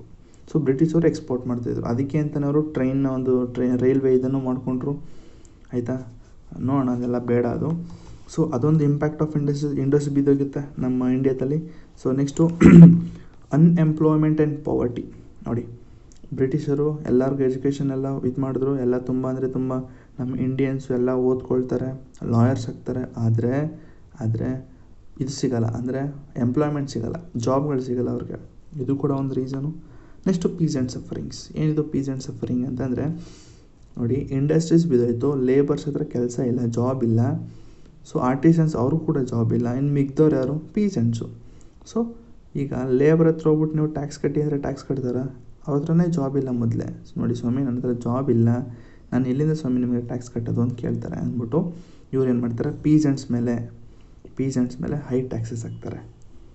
ಆಯಿತಾ, ಇದು ಕೂಡ ಒಂದು ರೀಸನು. ನೆಕ್ಸ್ಟು ಡೆಲ್ಯೂಷನಲ್ ಸಫರಿಂಗ್ ಅಂತ. ಏನಿದು ಡೆಲ್ಯೂಷನಲ್ ಸಫರಿಂಗ್ ಅಂತಂದರೆ, ಸೋಲ್ಜರ್ಸು ಒಂದಷ್ಟು ಜನ ಇಂಡಿಯನ್ ಲೀಡರ್ಸ್ ಏನು ಮಾಡ್ತಾರೆ, ಇಂಡಿಯನ್ ಲೀಡರ್ಸು ಡಿಕ್ಲರೇಷನ್ನ ನೋಡಿಕೊಂಡು ಬ್ರಿಟಿಷ್ ಜೊತೆಗೆ ಸ್ವಲ್ಪ ಟೈ ಅಪ್ ಆಗಿ, ನೋಡಪ್ಪ World War I ನಮ್ಮ ಇಂಡಿಯನ್ ಸೋಲ್ಜರ್ಸ್ನ ಕಳಿಸ್ಕೊಡ್ತೀವಿ, ನಾವೇ ರಿಕ್ರೂಟ್ ಮಾಡಿ ನಾವೇ ನಿಮಗೆ ಕಳಿಸ್ಕೊಡ್ತೀವಿ, ಆದರೆ ನಮಗೆ ನೀವು ಪಕ್ಕಾ ಮಾಡಿಕೊಡ್ಬೇಕು, ನಮಗೆ ಏನು ಅಂತಂದರೆ ಸೆಲ್ಫ್ ಗೌರ್ನಮೆಂಟ್ ಕೊಡ್ತೀವಿ ಅಂತ. ಸೊ ಕೆಲವೊಂದಷ್ಟು ಜನ ಏನು ಮಾಡ್ತಾರೆ, ವಾಲಂಟಿಯರಾಗಿ ಹೋಗ್ತಾರೆ, World War I ಫೈಟ್ ಆಡ್ತೀವಿ ಅಂದ್ಬಿಟ್ಟು. ಹಿಂದೂ ಮುಸ್ಲಿಮ್ ಎಲ್ಲ ಥರದ ಒಂದಷ್ಟು ರಿಲಿಜನ್ ಪೀಪಲ್ ಎಲ್ಲ ನುಗ್ತಾರೆ, World War I ಫೈಟ್ ಮಾಡ್ತಾರೆ. ಆದರೆ ಅದು ಸ್ವಲ್ಪ ಏನದು World War I ಎಂಡ್ ಆದಮೇಲೆ ಸೋಲ್ಜರ್ಸು ವಾಪಸ್ಸು ನಮ್ಮ ಇಂಡಿಯಾಗೆ ಬಂದಾಗ ನಮ್ಮ ಇಂಡಿಯನ್ ಸ್ಥಿತಿಗತಿ ನೋಡಿ ಅವ್ರಿಗೆ ತುಂಬ ಅಂದರೆ ತುಂಬ ಶಾಕ್ ಆಗ್ತದೆ. ತುಂಬ ನೋಡಿ, we are shocked by the lack of freedom and worsening condition of India. ಇದು ನೋಡಿ ತುಂಬ ಶಾಕ್ ಹೋಗ್ತಾರೆ. ಯಾವ ರೀತಿ ಶಾಕ್ ಆಗ್ತಾರೆ ಅಂತಂದರೆ, ನಾನು ಹೋದಾಗ ನ್ಯಾಷನಲಿಸ್ಟ್ಗಳು ಏನು ನನಗೆ ಹೇಳ್ಬಿಟ್ಟು ಕಳಿಸಿದ್ರು ಏನಂತಂದರೆ, ನೀನು ಬರೋವರೆಗೂ ಇಂಡಿಯಾ ತುಂಬ ಬದಲಾಗಿರುತ್ತೆ ಅಂತ ಹೇಳಿದರು. ಆ ರೀತಿ ಏನೂ ಬದಲಾಗೇ ಇಲ್ಲ, ಇನ್ನೂ ವರ್ಷ ಆಗಿದೆ ಅಂತ ಇದೆ. ಹೇಳಿದ್ನಲ್ಲ ಸ್ಟಾರ್ಟಿಂಗು, ಹೇಳ್ತೀನಿ ಅಂತ ಇದೇ ಪಾಯಿಂಟ್, ಡೆಲ್ಯೂಷನಲ್ ಸಫರಿಂಗ್ ಸೋಲ್ಜರ್ಸ್ಗಳ ಬಗ್ಗೆ. ಸೊ ಇಷ್ಟೂ ರೀಸನ್ಗಳನ್ನ ಇಟ್ಕೊಂಡು ನ್ಯಾಷನಲಿಸ್ಟು ಬೂದಿ ಮುಚ್ಚಿದ ಕೆಂಡದ ಥರ ಇದ್ದರು. ಯಾರು? ನ್ಯಾಷನಲಿಸ್ಟ್ಗಳು ಎಲ್ಲ ಸ್ವಲ್ಪ ಸೈಲೆಂಟ್ ಆಗಿದ್ದರು, ಅವರೆಲ್ಲ ಮತ್ತೆ ಎದ್ದೇಳ್ತಾರೆ ಈಗ. ಸೊ ಜೊತೆಗೆ ಇದ್ರ ಪಾಯಿಂಟ್ ಜೊತೆಗೆ ಇನ್ನೊಂದು ಹೇಳಬೇಕಾಗಿತ್ತು, ರಷ್ಯನ್ ರೆವಲ್ಯೂಷನ್ ಅಂತಿತ್ತು. ಏನಿದು ರಷ್ಯನ್ ರೆವಲ್ಯೂಷನ್ ಅಂತಂದರೆ, ಒಂದು ಬಾಲ್ಶೆವಿಕ್ ಪಾರ್ಟಿ ಅಂತ ಇತ್ತು, led by Vladimir Lenin. So ಇವ್ರು ಏನು ಮಾಡ್ತಾರೆ, ವ್ಲಾಡಿಮಿರ್ ಲೆನಿನ್ ಅವ್ರು ಏನು ಮಾಡ್ತಾರೆ, ಅದು ಬರೆದ್ಬಿಡಲ್ಲ ಅದನ್ನು, ಬರೀತೀನಿ. ಸೊ ಇಲ್ಲಿ ಒಂದು ರಷ್ಯಾದಲ್ಲಿ ಈಗ ಒಂದು ರಷ್ಯಾ ಅಂತ ಇದೆ ಅಂತ ತಿಳ್ಕೊಳ್ಳಿದ್ದು, ಇದು ರಷ್ಯಾ. ಸೊ ಈ ರಷ್ಯಾ ಮೇಲೆ ಒಂದು ಮೊನಾರ್ಕಿ ಕೂತಿರುತ್ತೆ. ಯಾರು ಅಂತಂದರೆ ಅವ್ರ ಹೆಸರು ಝಾರಿಸ್ಟ್ ಪಾರ್ಟಿ ಅಂತ, ಝಾರಿಸ್ಟ್ ರೆಜಿಮ್. ಇದು ಒಂಥರ ಬ್ರಿಟಿಷ್ ಥರನೇ ಒಂದು ಮೊನಾರ್ಕಿ ಕೂತಿರುತ್ತೆ. ಆದರೆ ಇಲ್ಲಿ ಯಾರೋ ವ್ಲಾಡಿಮಿರ್ ಲೆನಿನ್ ಇವರ ಒಂದು ಪಾರ್ಟಿ ಇರುತ್ತೆ. ಈ ಪಾರ್ಟಿ ಹೆಸರು ಬಾಲ್ಶೆವಿಕ್ ಪಾರ್ಟಿ ಅಂತ. ಇವ್ರು ಏನು ಮಾಡ್ತಾರೆ, ಇವರು ಕೂಡ ಗಾಂಧಿಯನ್ ಪ್ರಿನ್ಸಿಪಲ್ ಇರ್ತದಲ್ಲ, ಮಾಸ್ ಪ್ರೊಟೆಸ್ಟು. ಈ ರೀತಿ ರಷ್ಯಾದಲ್ಲಿ ಮಾಸ್ ಪ್ರೊಟೆಸ್ಟ್ ಮಾಡಿ ಇವ್ರ ಮೇಲೆ ಅಟ್ಯಾಕ್ ಮಾಡಿ ಪ್ರೆಷರ್ ಮಾಡುತ್ತೆ. ಸೊ ಪ್ರೆಷರ್ ಮಾಡಿ ಏನಾಗುತ್ತೆ, ಝಾರಿಸ್ಟ್ ರೆಜಿಮು ಹೊರಟೋಗುತ್ತೆ, ಅಂದರೆ ಇವರ ಒಂದು ಡೌನ್ಫಾಲ್ ಆಗುತ್ತೆ. ಡೌನ್ಫಾಲ್ ಆಗಿ ರಷ್ಯಾ ಒಂದು ಸೋಷಲಿಸ್ಟ್ ಸ್ಟೇಟ್ನ ಮಾಡ್ತಾರೆ. Socialist state that is called Russia. ಈಗ ಹೊಸ ಹೆಸರು ಸೋವಿಯತ್ ಯೂನಿಯನ್. ಅಂದರೆ ಈ ಒಂದು ಲೆನಿನ್ ಅವರು ಒಂದು ಬಾಲ್ಶೆವಿಕ್ ಪಾರ್ಟಿ ಅಂತ ಮಾಡಿ ಜನಗಳನ್ನ ಸೇರಿಸಿ ಮಾಸ್ ಪ್ರೊಟೆಸ್ಟ್ ಮಾಡಿ, ನಂತರ ಈ ಒಂದು ಝಾರಿಸ್ಟ್ ರೆಜಿಮಿಗೆ ಅಟ್ಯಾಕ್ ಮಾಡಿ, ಅಂದರೆ ಸ್ಟ್ರೈಕ್ ಥರ ಮಾಡಿ ಹೆವಿ ಪ್ರೆಷರ್ ಮಾಡಿ ಇವ್ರನ್ನ ಆ ಒಂದು ಮೊನಾರ್ಕಿ ಸ್ಥಾನದಿಂದ ಇಳಿಸಿ ರಷ್ಯಾನ ಸೋಷಲಿಸ್ಟ್ ಸ್ಟೇಟ್ ಅಂತ ಮಾಡ್ತಾರೆ. ದಟ್ ಈಸ್ ಸೋವಿಯತ್ ಯೂನಿಯನ್ ಅಂತ ಹೊಸ ನಾಮಕರಣ ಆಗುತ್ತೆ. ಇದು ಕೂಡ 1917 ಆಗಿದ್ದು at the end of World War I 1917. So ಇದಾದಮೇಲೆ ಏನಾಗ್ತದೆ, ಜನಗಳು ಅಂದರೆ ನಮ್ಮ ಇಂಡಿಯಾದಲ್ಲಿ ಕೂತಂತಹ ಒಂದಷ್ಟು ನ್ಯಾಷನಲಿಸ್ಟು ಈ ವಿಷಯ ಗೊತ್ತಾದ್ಮೇಲೆ ಅವ್ರಿಗೆ ಇದು ಕೂಡ ಒಂಥರ ಏನದು ಹೊಸ ನ್ಯೂಸ್ ಆಗಿರುತ್ತೆ. ಅಂದರೆ ಡೆಸರ್ಟಲ್ಲಿ ಒಂಥರ ನೀರು ಸಿಕ್ತಂಗೆ ಇದು. ಯಾಕಂದರೆ ಅದಕ್ಕೊಂದು ಒಳ್ಳೆ ರೀಸನ್ ಬೇಕಾಗಿತ್ತು, ಜನಗಳನ್ನ ಮೋಟಿವೇಟ್ ಮಾಡೋದಕ್ಕೆ ಒಂದು ಔಟ್ಸೈಡ್ ಯಾವ್ದಾದ್ರು ಒಂದು ಇದಾಗಿರ್ಬೇಕಾಯ್ತು, ಇನ್ಸಿಡೆಂಟ್ ಆಗಿರಬೇಕಾಯ್ತು. ಅದೇ ಇನ್ಸಿಡೆಂಟು ರಷ್ಯಾದಲ್ಲಾಯಿತು. ಇದನ್ನು ನೋಡಿದಂಥ ನಮ್ಮ ಇಂಡಿಯನ್ ನ್ಯಾಷನಲಿಸ್ಟು ಎಚ್ಚೆತ್ಕೊಂಡು ಮಾಸ್ ಪ್ರೊಟೆಸ್ಟ್ ಮಾಡಿದ್ರೆ ನಮಗೂ ಕೂಡ ಒಂದು ಸೋಷಲಿಸ್ಟ್ ಸ್ಟೇಟ್ನ ನಾವು ಕಟ್ಬೋದು, ಇಂಡಿಯನ್ ಥರ, ಅಂದರೆ ರಷ್ಯಾ ಥರ ಕಟ್ಬೋದು ಅಂತ ಜನಗಳಿಗೆ ಒಂದು ಮೋಟಿವೇಶನ್ ಸಿಗುತ್ತೆ. ಸೊ ಇಷ್ಟು ರೀಸನ್ ಆಗಿತ್ತು. So next expectation of political gains for cooperation in the war. ಏನು ಎಕ್ಸ್ಪೆಕ್ಟ್ ಮಾಡ್ತಾಯಿದ್ರು ಪೊಲಿಟಿಕಲ್ ಗೇನ್ಸ್ ಆಗೋದಕ್ಕೆ? ನ್ಯಾಷನಲಿಸ್ಟ್ಗಳು ಏನೇನು ಎಕ್ಸ್ಪೆಕ್ಟ್ ಮಾಡ್ತಾಯಿದ್ರು ಆ್ಯಕ್ಚುಲಿ ಬ್ರಿಟಿಷರಿಂದ ಅಂತಂದರೆ, ಇದೇನೇನಿದು ಇಂಟ್ರೊಡಕ್ಷನ್ ಆಗಿರುತ್ತೆ ಇದು. So India contributed significantly to the British war effort with many Indian soldiers sacrificing their life on the battlefield. Leaders like Gandhi and other nationalists supported Britain during the war, hoping it would lead to the political concession. However, the lack of recognition and unfulfilled promises of self-rule left Indians deeply disappointed. This created widespread frustration, further fueled demand for independence. ಅಂದರೆ ಇಲ್ಲೇನು ಅಂತಂದರೆ expectation ಏನಿತ್ತು ಅಂತಂದರೆ, ನಾವು ಅಂತಂದರೆ ಗಾಂಧಿ ಮತ್ತು ನ್ಯಾಷನಲಿಸ್ಟ್ಗಳು ಏನು ಅಂದ್ಕೊಂಡಿತ್ತು ಅಂತಂದರೆ, ನಾವೇನಾದರೂ ಬ್ರಿಟಿಷ್ಗೆ ಹೆಲ್ಪ್ ಮಾಡಿದರೆ, ಸಪೋರ್ಟ್ ಮಾಡಿದ್ರೆ, ಕೋಆಪರೇಟ್ ಮಾಡಿದ್ರೆ ಅವರು ನಮಗೆ ಸ್ಲೋ ಆಗಿ ಒಂದಷ್ಟು ರಿಫಾರ್ಮ್ಸ್ಗಳನ್ನ ತಂದು ನಮಗೆ ಪೊಲಿಟಿಕಲ್ ರಿಫಾರ್ಮ್ಸ್ಗಳನ್ನ ತಂದು ಕೊಡ್ತಾರೆ. ಅಲ್ಟಿಮೇಟ್ಲಿ ನಮಗೆ ಸೆಲ್ಫ್ ಗವರ್ನಮೆಂಟ್ ಕೊಡ್ತಾರೆ. ಯಾಕಂದರೆ ಆಗಸ್ಟ್ ಡಿಕ್ಲರೇಷನ್ 1917 ಏನಿತ್ತು ಗೊತ್ತಾಯ್ತಲ್ವ? 1917 ಏನಿತ್ತು, ನಿಮಗೆ ಸೆಲ್ಫ್ ಗವರ್ನಮೆಂಟ್ನ ಕೊಡ್ತೀವಿ, ಆದರೆ ಅದು ಬ್ರಿಟಿಷ್ ಅಂಡಲ್ಲಿರುತ್ತೆ. ಸೊ ಅದೆಲ್ಲ ಹೇಳಿದ್ಮೇಲೆ ಗಾಂಧಿ ಮತ್ತು ಅದರ್ ನ್ಯಾಷನಲಿಸ್ಟ್ ಏನು ಮಾಡ್ತಾರೆ, ಒಂದಷ್ಟು ಜನ ಅದನ್ನ ರಿಕ್ರೂಟ್ ಮಾಡಿ ಸೋಲ್ಜರ್ಸ್ಗಳನ್ನ ವರ್ಲ್ಡ್ ವಾರ್ 1ಗೆ ಸಪೋರ್ಟ್ ಮಾಡ್ತಾರೆ. ಆಯಿತಾ? ನೆಕ್ಸ್ಟು ಇಷ್ಟು ಎಕ್ಸ್ಪೆಕ್ಟೇಷನ್ ಇತ್ತು. ಆದರೆ ಮುಂದೆ ಏನಾಗುತ್ತೆ ನೋಡೋಣ ಬನ್ನಿ. ಆಯಿತಾ? ಮುಂದೆ ಏನಾಯಿತು ಅಂದರೆ national disillusionment with imperialism worldwide. ಏನು ಗುರು ಬರೆದಿರೋದೇ ಅರ್ಥ ಆಗಲ್ಲ ಇದು. ಡಿಲ್ಯೂಷನ್ಮೆಂಟ್ ಆಯಿತಾ?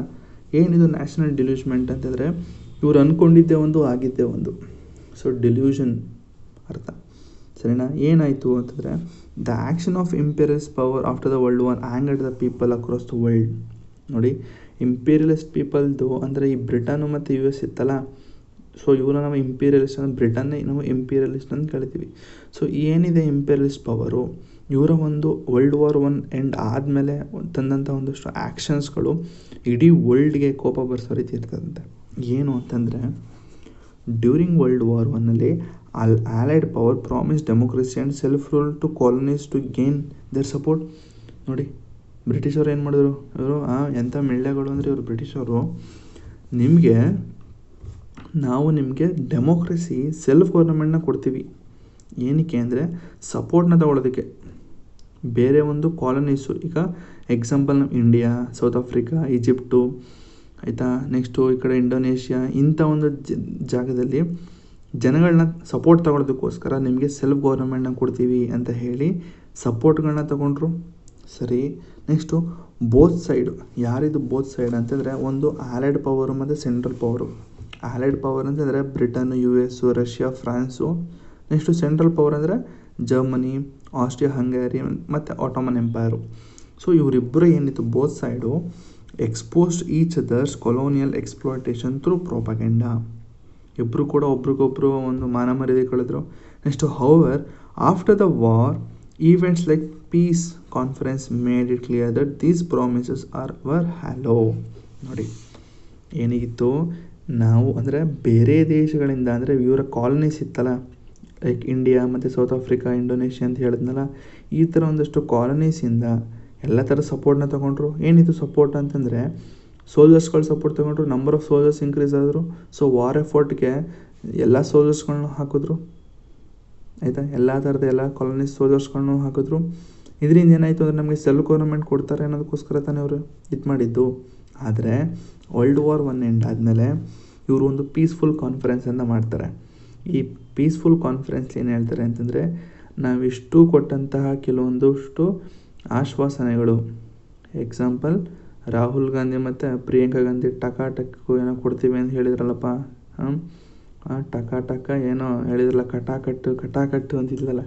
ಸೊ ಆ ರೀತಿ ಇವ್ರಿಗೆ ಸೆಲ್ಫ್ ಗವರ್ನಮೆಂಟ್ ಮತ್ತು ಡೆಮೋಕ್ರಸಿ ಅಂತ ಏನು ಕೊಡ್ತೀವಿ ಅಂತ ಹೇಳಿದ್ವಿ, ಅದೆಲ್ಲ ಸುಳ್ಳು ಅಂತ ಪೀಸ್ ಕಾನ್ಫರೆನ್ಸಲ್ಲಿ ಹೇಳಿಬಿಡ್ತಾರೆ. ಇದನ್ನು ಕೇಳಿದಂತಹ ಜನಗಳು ಮೊದಲೇ ಕೆಲವೊಂದಷ್ಟು ರೀಸನ್ಗಳಿಂದ, ಹೆವಿ ಟ್ಯಾಕ್ಸಸ್, ಇನ್ಫ್ಲೇಷನಿಂದ, ಪಾವರ್ಟಿಯಿಂದ ತುಂಬ ಜನ ಕೋಪಗೊಂಡಿದ್ದರು ಬ್ರಿಟಿಷ್ ವಿರುದ್ಧ. ಸೊ ಸೆಲ್ಫ್ ಗವರ್ನಮೆಂಟ್ ಕೊಡ್ತೀವಿ ಅಂತ ಹೇಳಿ ಇವರು ಪೀಸ್ ಕಾನ್ಫರೆನ್ಸಲ್ಲಿ ನಾವಿಷ್ಟು ಹೇಳಿದ್ದೆಲ್ಲ ಬರೀ ಸುಳ್ಳು ಅಂತ ಹೇಳ್ಬಿಡ್ತಾರೆ. ಆಯಿತಾ. Next instead of granting freedom, the imperialist power redistributed colonies to defeated nations among themself revealed their intent to main control. ನೋಡಿ, ಇನ್ಸ್ಟೆಡ್ ಆಫ್ ಗಿವಿಂಗ್ ಫ್ರೀಡಮ್, ನೋಡಿ ಇವ್ರಿಗೆ ಸ್ವಾತಂತ್ರ್ಯವನ್ನು ಕೊಡೋಕ್ಕಿಂತ ಇವ್ರೇನು ಮಾಡ್ತಾರೆ, ಸೋತಂತಹ ದೇಶಗಳ ಮಧ್ಯೆ ಇವರು ಕಾಲೋನೀಸ್ನ ಹಂಚ್ಕೊಳ್ತಾರೆ. ನೋಡಪ್ಪ, ಈ ಸತಿ ನಾನು ಗೆದ್ದಿದ್ದೀನಿ, ಆಯಿತು ತಗೋ ಒಂದೆರಡು ಕಾಲೋನೀಸ್ ತಗೋ, ನಾಳೆಯಿಂದ ನೀನು ಸೌತ್ ಆಫ್ರಿಕಾ ಮೇಂಟೈನ್ ಮಾಡು, ನೋಡಪ್ಪ ಇಂಡಿಯಾ ನಾನು ಇಟ್ಕೊಳ್ತೀನಿ, ನಾಳೆಯಿಂದ ನೀನು ಇಂಡೋನೇಷ್ಯಾನ ಆಳು ಅಂತಂದ್ಬಿಟ್ಟು ಒಬ್ರಿಗೊಬ್ರು ಹಂಚ್ಕೊಳ್ತಾರಂತೆ ಕಾಲೋನೀಸ್ಗಳನ್ನ ಈ ಪೀಸ್ ಕಾನ್ಫರೆನ್ಸಲ್ಲಿ. ನೆಕ್ಸ್ಟು ದಿಸ್ ಬಿಟ್ರೇಯಲ್, ನೋಡಿ this betrayal shattered the myth of the western superiority and fueled nationalist movement worldwide. Countries like Turkey, Egypt, Ireland and several Asian and African nations witnessed a surge in a militant resistance against imperialism, inspiring Indian nationalists to intensify the struggle. ನೋಡಿ, ಈ ಬಿಟ್ರೇಯಲಿಂದ ಮೊದಲೇ ಜನಗಳು ಕೋಪಗೊಂಡಿದ್ರು, ಅದ್ರ ಜೊತೆಗೆ ಇದ್ರ ಮೇಲೆ ಒಂಥರ ಬೆಂಕಿಗೆ ತುಪ್ಪ ಸುರಿದಂಗೆ ಆಯ್ತು ಈಗ, ಆಯಿತಾ. ಮತ್ತೆ ಅದು ದಗ ಅಂತ ಉರಿಯೋದಕ್ಕೆ ಶುರು ಆಗ್ತದೆ. ಸರಿ, ಇದು ಕಂಕ್ಲೂಷನ್ ಆಗಿತ್ತು, ಇದು ಕಂಕ್ಲೂಷನ್ ಅಷ್ಟೇ. ಇದ್ರ ಜೊತೆಗೆ ಕಂಟ್ರೀಸ್, ಇದು ನಮ್ಮ ಇಂಡಿಯಾ ಮಾತ್ರ ಅಂತಲಲ್ಲ ಗುರು, ನಮ್ಮ ಇಂಡಿಯಾಗೆ ಮಾತ್ರ ಸೆಲ್ಫ್ ಗವರ್ನಮೆಂಟ್ ಡೆಮೋಕ್ರಸಿ ಕೊಡ್ತೀವಿ ಅನ್ನೋ ರೀತಿ ಹೇಳಿಲ್ಲ ಅವರು. ಥ್ರೂಔಟ್ ಅವ್ರ ಕಾಲೋನೀಸ್ ಏನೇನಿತ್ತು, ಬ್ರಿಟನ್ ಇವರೆಲ್ಲ ಏನೇನು ಅಕ್ವೈರ್ ಮಾಡ್ಕೊಂಡಿದ್ರು ಇವರ ಒಂದು ಕಾಲೋನಿನ, ಅದನ್ನೆಲ್ಲ ಎಲ್ಲರಿಗೂ ಕೂಡ ಅವರು ಸೆಲ್ಫ್ ಗವರ್ನಮೆಂಟು ಡೆಮೋಕ್ರಸಿ ಕೊಡ್ತೀವಿ ಅಂತ ಹೇಳಿದರು, ಅವರಿಗೆಲ್ಲ ಇವರು ಮೋಸ ಮಾಡ್ತಾರೆ. ಸರಿನಾ? ಸೊ ಇಷ್ಟು ಬಂದು ನಿಮ್ಮ ಒಂದು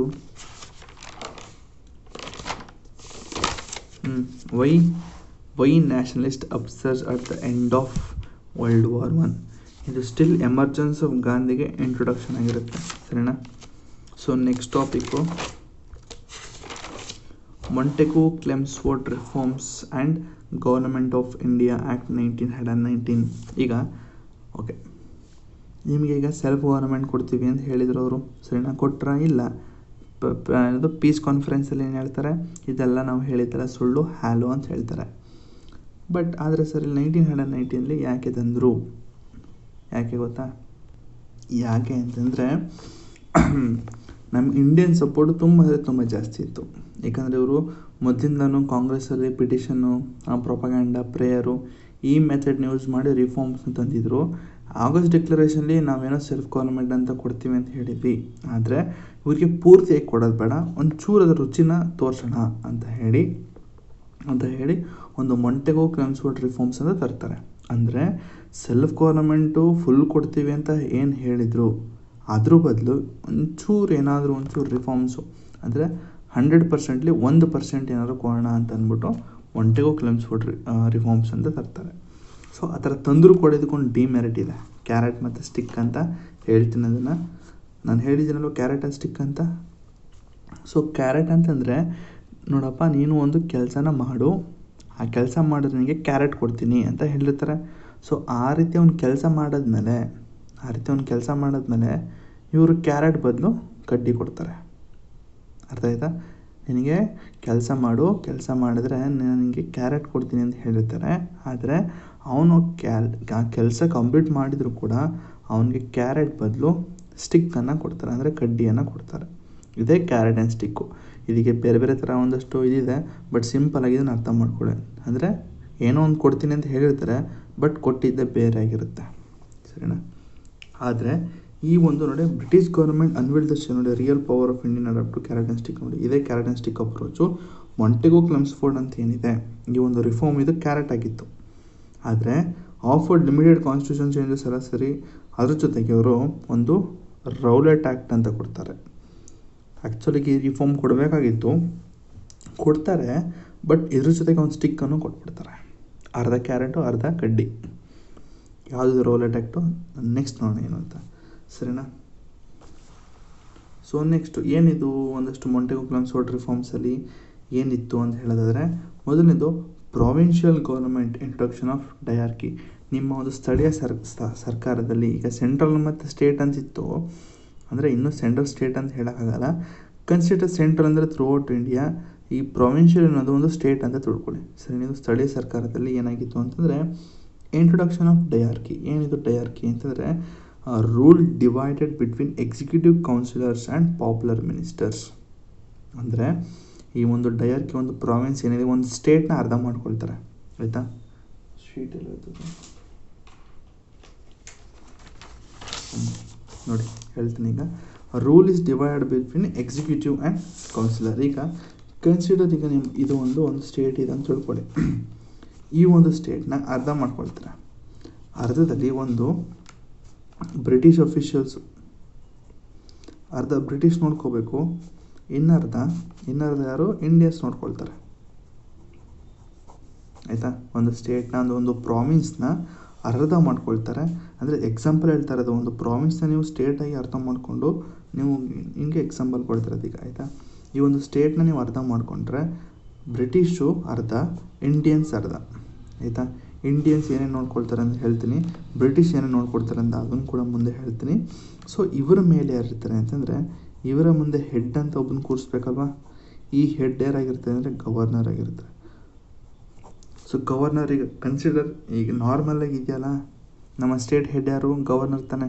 ಅದೇ ರೀತಿ ಈ ಒಂದು ಪ್ರಾವಿನ್ಸ್ಗೆ ಹೆಡ್ಡು ಗವರ್ನರ್ ಆಗಿರ್ತಾರೆ. ಸೊ ಆ ಗವರ್ನರು ಬ್ರಿಟಿಷ್ ಅವರು ನೋಡ್ಕೊಳ್ತಾರೆ, ಈ ಇಂಡಿಯನ್ಸ್ನು ಕೂಡ ನೋಡ್ಕೊಳ್ತಾರೆ. ಈ ಅರ್ಧ ಮತ್ತು ಈ ಅರ್ಧ ಎರಡೂ ಕೂಡ ನೋಡ್ಕೊಳ್ತಾರೆ. ಅದೇ ಇರೋದು rule is divided between executive council, ಅಂದರೆ ಬ್ರಿಟಿಷ್ ಅಫಿಷಿಯಲ್ಸು, ಅವ್ರನ್ನ ನಾವು ಎಕ್ಸಿಕ್ಯೂಟಿವ್ ಕೌನ್ಸಿಲರ್ಸ್ ಅಂತೀವಿ, ಇಂಡಿಯನ್ಸ್ನ ಮಿನಿಸ್ಟರ್ ಅಂತೀವಿ. So next the governor was the executive head of the province. ಆ ಒಂದು ಪ್ರಾವಿನ್ಸ್ಗೆ ಹೆಡ್ ಯಾರಾಗಿರ್ತಾರೆ ನೋಡಿ, ಈ ಒಂದು ಪ್ರಾವಿನ್ಸ್ಗೆ ಹೆಡ್ಡು ನಮ್ಮ ಗವರ್ನರ್ ಆಗಿರ್ತಾರೆ. ಸರಿನಾ. ನೆಕ್ಸ್ಟು ಡಿವೈಡೆಡ್ ಸಬ್ಜೆಕ್ಟು, ಯಾರ್ಯಾರು ಏನೇನು ನೋಡ್ಕೊಳ್ತಾರೆ ಅಂತ ಹೇಳೋದಾದರೆ, ಒಂದು ರಿಸರ್ವ್ ಸಬ್ಜೆಕ್ಟ್ ಅಂತಿತ್ತು. ಏನು ಅಂತಂದರೆ controlled by governor and bureaucrats, law, order, finance, land revenue. So law and order, finance, law, ಇದು ಅನ್ನೋದು ಲ್ಯಾಂಡ್ ರೆವೆನ್ಯೂ, ಪೊಲೀಸು, ಇದನ್ನೆಲ್ಲ ನಮ್ಮ ಇವ್ರು ನೋಡ್ಕೊಳ್ತಾಯಿದ್ರು, ಗವರ್ನರು ಮತ್ತು ಎಕ್ಸಿಕ್ಯೂಟಿವ್ ಇವ್ರು ನೋಡ್ಕೊಳ್ತಾಯಿದ್ರು. ಇನ್ನು ಮಿಕ್ಕಿದ್ದು ಎಜುಕೇಷನು, ಹೆಲ್ತು, ಅಗ್ರಿಕಲ್ಚರು, ಇದನ್ನೆಲ್ಲ ನಮ್ಮ ಇಂಡಿಯನ್ಸ್ ನೋಡ್ಕೊಳ್ತಾಯಿದ್ರು. ಆಯಿತಾ, ಇದನ್ನು ನಾವು ಟ್ರಾನ್ಸ್ಫರ್ ಸಬ್ಜೆಕ್ಟ್ ಅಂತೀವಿ. ರಿಸರ್ವ್ಡ್ ಸಬ್ಜೆಕ್ಟ್ ಅಂದರೆ ನೋಡಿ, ರಿಸರ್ವ್ಡ್ ಅಂತಿದೆ. ಸೊ ಈ ರಿಸರ್ವ್ಡ್ ಸಬ್ಜೆಕ್ಟ್ ಇನ್ನೊಬ್ರು ಬರೀ ಬ್ರಿಟಿಷರ್ಗೆ ಮಾತ್ರ ರಿಸರ್ವ್ಡ್ ಆಗಿತ್ತು. ಇನ್ನೊಂದು ಟ್ರಾನ್ಸ್ಫರ್ಡ್ ಸಬ್ಜೆಕ್ಟ್ ಅನ್ನೋದು ಇಂಡಿಯನ್ಸ್ಗೆ ಕೊಟ್ಟಿದ್ದರು. ಇದನ್ನು ಒಬ್ಬ ಇಂಡಿಯನ್ನಿಂದ ಇನ್ನೊಬ್ಬ ಇಂಡಿಯನ್ಗೆ ಟ್ರಾನ್ಸ್ಫರ್ ಮಾಡ್ಬೋದಿತ್ತು. ಆದರೆ ಜೊತೆಗೆ ಈ ಒಂದು ಟ್ರಾನ್ಸ್ಫರ್ ಸಬ್ಜೆಕ್ಟ್ ಏನಿದೆ, ಈ ಟ್ರಾನ್ಸ್ಫರ್ ಸಬ್ಜೆಕ್ಟ್ನ ಗವರ್ನರು ಕಬಳಿಸ್ಬೋದಾಗಿತ್ತು. ಅದಕ್ಕೆ ಇದನ್ನು ಟ್ರಾನ್ಸ್ಫರ್ಡ್ ಅಂತಿದೆ. ರಿಸರ್ವ್ಡ್ ಅಂದ ತಕ್ಷಣ ಇದನ್ನು ನಾವು ಯಾವುದೇ ಕಾರಣಕ್ಕೂ ಇಂಡಿಯನ್ಸ್ ಕಬಳಿಸಿಗೆ ಹಾಕೋದಿಲ್ಲ. ಇದು ಬರೀ ರಿಸರ್ವ್ಡ್ ಓನ್ಲಿ ಫಾರ್ ಬ್ರಿಟಿಷ್, ಅದಕ್ಕೆ ಇದನ್ನು ರಿಸರ್ವ್ಡ್ ಸಬ್ಜೆಕ್ಟ್ ಅಂತ ಕರೀತಾರೆ. ಸರಿನಾ. Next it is control by the governor and bureaucrats, law and order, finance, land revenue ಇಂಥ ನೋಡಿ, ದುಡ್ಡು ಕಾಸು ಬರೋಂಥದ್ದೆಲ್ಲ ಬ್ರಿಟಿಷರು ನೋಡ್ಕೊಳ್ತಾಯಿದ್ರು. ಅಗ್ರಿಕಲ್ಚರಲ್ಲೂ ಬರ್ತಾಯಿದ್ದು, ಬಟ್ ಹೆವಿ ಟ್ಯಾಕ್ಸು. ಸೊ ಈ ಟ್ಯಾಕ್ಸ್ ಕಲೆಕ್ಷನ್ ಕೂಡ ಬ್ರಿಟಿಷರು ನೋಡ್ಕೊಳ್ತಾಯಿದ್ರು. ಎಜುಕೇಷನು, ಹೆಲ್ತು, ಅಗ್ರಿಕಲ್ಚರ್ ಇದನ್ನೆಲ್ಲ ಟ್ರಾನ್ಸ್ಫರ್ ಸಬ್ಜೆಕ್ಟಾಗಿ ನಮ್ಮ ಮಿನಿಸ್ಟ್ರುಗಳು ನೋಡ್ಕೊಳ್ತಾಯಿದ್ರು. ನೆಕ್ಸ್ಟ್ ಗವರ್ನರ್ ಪವರ್ ಏನಾಗಿತ್ತು ಅಂತಂದರೆ, he could override the minister in case of constitutional break down. ಅಕಸ್ಮಾತು ಏನಾದರೂ ರೂಲ್ಸ್ ಆ್ಯಂಡ್ ರೆಗ್ಯುಲೇಷನ್ನ ಹೊರತುಪಡಿಸಿ ನೀವೇನಾದರೂ ಮಿನಿಸ್ಟ್ರುಗಳು, ಇಂಡಿಯನ್ ಮಿನಿಸ್ಟ್ರುಗಳು ಏನಾದರೂ ಕೆಲಸ ಮಾಡ್ತು ಅಂದರೆ, ನಾನು ನಿಮ್ಮನ್ನ ಕೊಟ್ಟಂಥ ಒಂದಷ್ಟು ಟ್ರಾನ್ಸ್ಫರ್ ಸಬ್ಜೆಕ್ಟ್ಗಳನ್ನ ನಾನು ಕಬಳಿಸ್ಕೊಳ್ತೀನಿ. Next and are took over the administration of the transfer subject. ನೋಡಿ, ಅಕಸ್ಮಾತ್ ಸಂವಿಧಾನವಾಗಿ ಅಥವಾ ರೂಲ್ಸ್ ಆ್ಯಂಡ್ ರೆಗ್ಯುಲೇಷನ್ ಮೀರಿ ನೀವೇನಾದರೂ ಕೆಲಸ ಮಾಡ್ತು ಅಂದರೆ ಅದನ್ನು ಕಿತ್ಕೊಳ್ಬಹುದಾಗಿತ್ತು. ಜೊತೆಗೆ ಹಿ ಕುಡ್ ಯೂಸ್ ವಿಟೋ ಬಿಲ್ಸ್. ನೋಡಿ, ವಿಟೋ ಪವರ್ ಹೇಳಿದ್ದೀನಿ ನಾನು ಪ್ರೆಸಿಡೆಂಟ್ ಕ್ಲಾಸಲ್ಲಿ, ವಿಟೋ ಪವರ್ ಬಗ್ಗೆ ಹೇಳಿದ್ದೀನಿ. Next reject budget and issue ordinance. ಇವರು ಬಡ್ಜೆಟ್ನ ರಿಜೆಕ್ಟು ಕೂಡ ಮಾಡ್ಬೋದು. ಜೊತೆಗೆ ಆರ್ಡಿನೆನ್ಸ್, ಸುಗ್ರೀವಾಜ್ಞೆಯನ್ನು ಕೂಡ ಇವರು ಇಶ್ಯೂ ಮಾಡ್ಬೋದು. ಆರ್ಡಿನೆನ್ಸು, ಪ್ರೆಸಿಡೆಂಟ್ ಆರ್ಡಿನೆನ್ಸು ಮತ್ತು ಗವರ್ನರ್ ಆರ್ಡಿನೆನ್ಸ್ ಗೊತ್ತಾ ನಿಮಗೆ? ಗವರ್ನರ್ಸ್ ಆರ್ಡಿನೆನ್ಸ್ ಇಶ್ಯೂ ಮಾಡ್ಬೋದಾ? ಇಶ್ಯೂ ಮಾಡ್ಬೋದು ಅನ್ನೋದಾದರೆ ಆರ್ಟಿಕಲ್ನ ಕಮೆಂಟಲ್ಲಿ ಹೇಳಿ. ಸೊ ಎಷ್ಟಾಯ್ತು ಟೈಮ್? ಈಗ ಅರ್ಧ ಗಂಟೆ ಆಯ್ತಲ್ಲ. ಓಕೆ, ಸಬ್ಸ್ಕ್ರೈಬ್ ಮಾಡ್ಕೊಳ್ರಪ್ಪ ಬೇಗ. ಲೈಕ್ ಬಟನ್ ಒತ್ತಿ ಅಂತ ಹೇಳ್ತಾ ಶುರು ಮಾಡಲ. ಸಬ್ಸ್ಕ್ರೈಬ್ ಮಾಡಿರ್ತಾರೆ ಅಂತ ಶುರು ಮಾಡ್ತಾಯಿದ್ದೀನಿ. ಮತ್ತು ನೆಕ್ಸ್ಟು ಗವರ್ನರ್ ಪವರ್ ಗೊತ್ತಾಯಿತು. ಈಗ ನೆಕ್ಸ್ಟ್ ಲೆಜಿಸ್ಲೇಟಿವ್ ಕೌನ್ಸಿಲ್ ಏನಾಗಿತ್ತು? ಲೆಜಿಸ್ಲೇಟಿವ್ ಕೌನ್ಸಿಲಿ it expanded with 70% of elected members. ಏನು ಗುರು ಇದು ಅಂತಂದರೆ, ಈಗಾಗಲೇ ಬ್ರಿಟಿಷರು ತುಂಬ ನಾಮಿನೇಟೆಡ್ ಮೆಂಬರ್ಸ್ ಮಾಡ್ತಾಯಿದ್ರು, ಅಂದರೆ ನಾಮಿನೇಟ್ ಆಗಿ ಮೆಂಬರ್ಗಳಾಗ್ತಾಯಿದ್ರು. ಈಗೇನಾಯಿತು ಅಂದರೆ ಬ್ರಿಟಿಷ್ ಅವ್ರನ್ನ ಸೇರಿಸಿ 70% ಎಲೆಕ್ಟ್ ಆಗಿ ಅಲ್ಲಿ ಮೆಂಬರ್ಸ್ ಆಗ್ಬೋದಾಗಿತ್ತು. ಯಾರಾದ್ರಾಗಿರಲಿ ಒಟ್ಟಿನಲ್ಲಿ 70% ಎಲೆಕ್ಷನ್ ಆಗಬೇಕಾಗಿತ್ತು. Next introduce communal and class electorate. ಇದು ಬೇಡ ಬಿಡಿ, ಇದನ್ನು ನಾನು ಮುಂದೆ ಹೇಳ್ತೀನಿ. ಕಮ್ಯುನಲ್ ಮತ್ತು ಕ್ಲಾಸ್ ಎಲೆಕ್ಟೋರೇಟ್ ಬಗ್ಗೆ ಬೇರೆ ಹೇಳ್ತೀನಿ ನಾನು ಅದನ್ನು. Next women given right to vote. ಕೇಳ್ಬೋದು UPSCಲಿ ಯಾವುದೋ ಒಂದು ಇಯರಲ್ಲಿ ಕೇಳಿದ, which of the following acts give a right to vote to women ಅಂತ ಕೇಳಿದ UPSCಲಿ. ಯಾವುದು ಅಂದರೆ ಇದೆ, Montagu Chelmsford reforms or government of India Act 1919. ಆಯಿತಾ. Next limited legislative powers as the governor's assent was required. ಇದು ಕೂಡ ಮುಂದೆ ಹೇಳ್ತೀನಿ.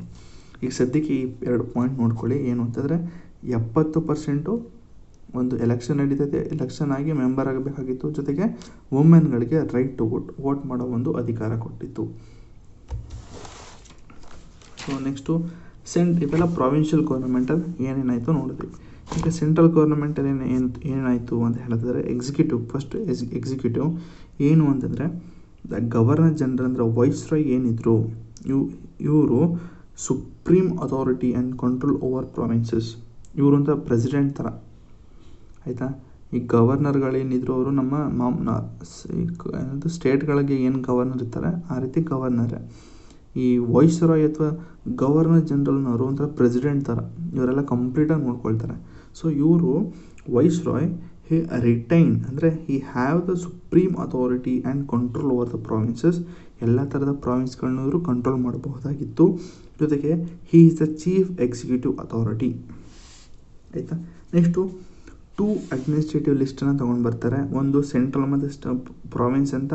ಸೊ ಪ್ರಾವಿನ್ಸ್ ಬಗ್ಗೆ ಮಾತಾಡಿದ್ದೀವಿ ಏನು ಅಂತ ಈಗ. ಸೊ ಈಗ ಸೆಂಟ್ರಲ್ ಬಗ್ಗೆ ಮಾತಾಡ್ತಾ ಇರೋದು. Next viceroy executive council included 3 Indians among 8 members. ಒಂದು ವೈಸ್ರಾಯ್ ಎಕ್ಸಿಕ್ಯೂಟಿವ್ ಕೌನ್ಸಿಲ್ ಅಂತ ಮಾಡಿರ್ತಾರೆ. ಅಂದರೆ ಈಗ ನಾರ್ಮಲಾಗಿ ಈಗ ಯಾವ ರೀತಿ ಹೇಳಿ, ಕನ್ಸಿಡರ್ ಈಗ ಒಂಥರ ಅವರು ಪ್ರೆಸಿಡೆಂಟ್ ಅಂತ ಹೇಳೋದಕ್ಕಾಗಲ್ಲ. ಇದನ್ನು ನಾನು ವೈಸ್ರಾಯ್ ಗವರ್ನರ್ ಜನರಲ್ ಅಂತ ಹೇಳಿದ್ನಲ್ಲ, ಇವ್ರನ್ನ ನೀವು ಪ್ರೈಮ್ ಮಿನಿಸ್ಟರ್ ಅಂತ ಮಾಡ್ಕೊಬಿಡಿ. ಸೊ ಪ್ರೈಮ್ ಮಿನಿಸ್ಟರ್ ಅಂತ ಮಾಡಿಕೊಂಡ್ರೆ 8 ಜನ ಹೇಳಿದ್ನಲ್ಲ, 8 ಜನ ಒಂದು ಎಕ್ಸಿಕ್ಯೂಟಿವ್ ಕೌನ್ಸಿಲ್ ಅಂತ ಹೇಳಿದ್ನಲ್ಲ, ಅದನ್ನು ನೀವು ಕ್ಯಾಬಿನೆಟ್ ಅಂತ ಮಾಡ್ಕೊಳ್ಳಿ. ಸೊ ಈ ಒಂದು ಕ್ಯಾಬಿನೆಟ್ ಮಿನಿಸ್ಟರ್ಗಳಲ್ಲಿ 3 ಜನ ಇಂಡಿಯನ್ ಮೆಂಬರ್ಸ್ ಆಗಿದ್ದರು. ಅಂದರೆ ವೈಸ್ರಾಯ್ ಎಕ್ಸಿಕ್ಯೂಟಿವ್ ಕೌನ್ಸಿಲ್ ಇದರಲ್ಲಿ ಒಟ್ಟು 3 ಜನ ಇಂಡಿಯನ್ಸ್ ಇದ್ರಂತೆ. 8 ಜನ ಇರ್ತಾರೆ. 8 ಜನದಲ್ಲಿ 3 ಜನ ನಮ್ಮ ಇಂಡಿಯನ್ಸ್ ಆಗಿರ್ತಾರೆ. Next he has the power to issue ordinance, certify bills etcetera. ಇವರು ಕೂಡ ಒಂದು ಸುಗ್ರೀವಾಜ್ಞೆಯನ್ನು ಹೊರಡಿಸೋ ಒಂದು ಶಕ್ತಿ ಇತ್ತು. ಈಗ ಹೇಳಿದ್ರೆ ಆರ್ಟಿಕಲ್ 1, 2, 3 ಹೇಳ್ತದೆ ಅಲ್ವಾ, ಸುಗ್ರೀವಾಜ್ಞೆ ಬಗ್ಗೆ ಹೇಳ್ತದೆ.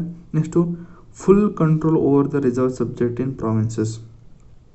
ನೋಡಿ, ರಿಸರ್ವ್ ಸಬ್ಜೆಕ್ಟ್ಗಳು ಮತ್ತು ಇದ್ರ ಜೊತೆಗೆ ಟ್ರಾನ್ಸ್ಫರ್ ಸಬ್ಜೆಕ್ಟ್ ಎರಡೂ ಕೂಡ ಕಂಟ್ರೋಲ್ ಇವ್ರಿಗೆ ಇರ್ತದೆ. ಆಯಿತಾ. ನೆಕ್ಸ್ಟು ಎಕ್ಸಿಕ್ಯೂಟಿವ್ ಏನೆಲ್ಲ ಈಸಿ ಇತ್ತು. ನೆಕ್ಸ್ಟು ಲೆಜಿಸ್ಲೇಚರ್ ಏನು ಅಂತಂದರೆ ಬೈ ಕ್ಯಾಮರಲ್ ಲೆಜಿಸ್ಲೇಚರ್ ತರ್ತಾರೆ, ಇಂಟ್ರೊಡ್ಯೂಸ್ ಮಾಡ್ತಾರೆ. ಈ ಒಂದು ಮೊಂಟೆಗು ಕ್ಲೆಮ್ಸ್ ವೋಟ್ ಇದರಲ್ಲಿ ಒಂದು ಬೈ ಕ್ಯಾಮರಲ್ ಲೆಜಿಸ್ಲೇಷನ್ ತರ್ತಾರೆ. ಏನು ಅಂದರೆ ಇದರಲ್ಲೂ ಕೂಡ ರಾಜ್ಯಸಭಾ ಲೋಕಸಭಾ ಅಂತ ತರ್ತಾರೆ. ಅದನ್ನೇ ಇಲ್ಲಿ ಅಪ್ಪರ್ ಹೌಸು ಮತ್ತು ಲೋವರ್ ಹೌಸು. ಅಪ್ಪರ್ ಹೌಸ್ನ ನಾವು ಕೌನ್ಸಿಲ್ ಆಫ್ ಸ್ಟೇಟ್ ಅಂತೀವಿ, ಲೋವರ್ ಹೌಸ್ನ ನಾವು ಲೆಜಿಸ್ಲೇಟಿವ್ ಅಸೆಂಬ್ಲಿ ಅಂತೀವಿ. ಈ ಒಂದು ಕೌನ್ಸಿಲ್ ಆಫ್ ಸ್ಟೇಟಲ್ಲಿ ಒಟ್ಟು 60 ಜನ ಇರ್ತಾರೆ. 60 ಜನದಲ್ಲಿ 26 ಜನ ನಾಮಿನೇಟ್ ಆಗಿ ಬರ್ತಾರೆ. ಇನ್ನು 34 ಜನ ಎಲೆಕ್ಟ್ ಆಗಿ ಬರ್ತಾರೆ. ಈ 34 ಜನದಲ್ಲಿ 20 ಜನ ಜನರಲ್ಲು, 10 ಜನ ಮುಸ್ಲಿಮ್ಸ್ ಆಗಿದ್ದರು, 3 ಜನ ಯುರೋಪಿಯನ್ಸು, ಒಬ್ಬ ಸಿಖು. ಆಯಿತಾ. ಇದು ಅಪ್ಪರ್ ಹೌಸಲ್ಲಿ. ಆಯಿತಾ. Next legislative assembly. Next lower house ಅಂದರೆ ಲೋಕಸಭಾ. ಇದರಲ್ಲಿ 143 ಜನ ಮೆಂಬರ್ಸ್ ಇದ್ದರು. ಆ 143 ಮೆಂಬರಲ್ಲಿ 41 ಜನ ನಾಮಿನೇಟು, ಇನ್ನು 104 ಜನ ಎಲೆಕ್ಟೆಡ್ ಆಗಿ ಬರ್ತಾಯಿದ್ರು. ಈ 104 ಜನದಲ್ಲಿ 52 ಜನರಲ್ಲು, 30 ಮುಸ್ಲಿಮ್ಸು, 2 ಸಿಖ್ಸು ಮತ್ತು 20 ಸ್ಪೆಷಲಾಗಿ ಬರ್ತಾಯಿದ್ರು. ಸರಿನಾ. ಇದೇನು ಸರ್ ಓದ್ಕೋಗ್ತಾ ಇದ್ದಾರೆ ಅಂದರೆ ಗುರು ಇದೆಲ್ಲ ಸ್ಟ್ಯಾಟಿಕ್ ಗುರು. ಸರಿನಾ. ಇದರಲ್ಲಿ ಏನು ಕತೆ ಇಲ್ಲ. ಸೊ ಅದಕ್ಕೆ ಇದು ಸ್ಟ್ಯಾಟಿಕ್ ಆಗಿರೋದಂತ ಇದನ್ನು ಹಂಗೆ ಹೇಳಬೇಕು. ಇದಕ್ಕೇನು ಕತೆ ಅಂತ ಏನು ಮಾಡಿ ಕತೆ ಹೇಳೋದಕ್ಕಾಗಲ್ಲ. ಕತೆ ಎಲ್ಲ ನೆಕ್ಸ್ಟ್ ಬರ್ತದೆ. ನೆಕ್ಸ್ಟ್ ಯಾವುದು ಅಂತಂದರೆ ನಿಮಗೆ ಗಾಂಧಿ ಫೇಸಸ್ಸಲ್ಲಿ ಹೇಳೋದಾದರೆ ಅಲ್ಲಿ ನಿಮಗೆ ಅಲಹಾಬಾದು, ಖೇಡಾ ಸತ್ಯಾಗ್ರಹ, ಚಂಪಾರಣ್ ಸತ್ಯಾಗ್ರಹ. ಸೊ ಅದನ್ನು ಮಾಡಿದಾಗ ನಿಮಗೆ ಕತೆ ಇರ್ತದೆ. ಸೊ ಇದೆಲ್ಲ ಸ್ಟ್ಯಾಟಿಕ್, ಇವೆಲ್ಲ ಒಂಥರ ನಿಮಗೆ ಇದು ಪೊಲಿಟಿ ಇದು. ಆಯಿತಾ. ಪೊಲಿಟಿ ಪಾರ್ಟ್ ಇದು. ಸರಿನಾ. ಆದರೂ ಕೂಡ ಹೇಳ್ತಾ ಇದ್ದೀನಿ, ಪೊಲಿಟಿಲಿ ಮಾಡಿಸ್ಬೇಕಾಯ್ತು ಇದನ್ನು. ಸರಿನಾ. Next next limited legislative control ಕೊಡ್ತಾರೆ, ಅಂದರೆ ಓನ್ಲಿ 25% ಆಫ್ ಬಜೆಟ್ ವೋಟಬಲ್ ಅಂತಂದರೆ ಬಡ್ಜೆಟ್ ಏನೇನು ಮಾಡ್ತಾಯಿದ್ರು ಆ ಒಂದು 100% ಬಡ್ಜೆಟಲ್ಲಿ 25 ಭಾಗ ಮಾತ್ರ ವೋಟಬಲ್ ಮಾಡ್ತಾಯಿದ್ರಂತೆ. ಇನ್ನು ಮಿಕ್ಕಿದೆಲ್ಲ 75% ಬ್ರಿಟಿಷ್ ಅವ್ರು ಏನು ಕೊಟ್ಟಿರ್ತಾರೆ ಅದನ್ನೇ ಮಾಡಬೇಕು. ಇನ್ನು ಮಿಕ್ಕಿದ 25% ಇದೆಯಲ್ಲ, ಅಂದರೆ 100ರಲ್ಲಿ 75% ಬ್ರಿಟಿಷವ್ರು ಏನು ಹೇಳ್ತಾರೆ ಅದೇ ಇರ್ತದೆ. ಅದನ್ನು ಅಮೆಂಡ್ ಮಾಡೋದಕ್ಕಾಗಲ್ಲ, ತಿದ್ದುಪಡಿ ಮಾಡೋದಕ್ಕಾಗಲ್ಲ. ಬ್ರಿಟಿಷವ್ರು ಹೇಗೆ ಕೊಡ್ತಾರೆ ಅದನ್ನು ಸ್ವೀಕಾರ ಮಾಡಬೇಕು. ಇನ್ನು 25% ಏನಿದೆ ಆ 25% ನಿಮಗೆ ಬೇಕು ಅಂತಂದರೆ ಇಟ್ಕೋಬೋದು, ಇಲ್ಲಾಂದರೆ ಅದನ್ನು ವಾಯ್ಸ್ ರೈಸ್ ಮಾಡಿ ಅದನ್ನು ನೀವು ತಿದ್ದುಪಡಿಯನ್ನು ಮಾಡಿಸ್ಬೋದು. ಆಯಿತಾ. Next legislator can ask question, pass judgement motion, ಇದೆಲ್ಲ ಮೊದಲೇ ಇತ್ತು ಬಿಡಿದ್ದು. ಮೊದಲೇ ಇದನ್ನೆಲ್ಲ ಕ್ವಶನ್ ಕೇಳ್ಬೋದು, ಅದೆಲ್ಲ ಇತ್ತು ಬಿಡಿ. Next the secretary of a state for India was now paid from British exchequer aligning Indian administrative with British finance interest. ಅಂದರೆ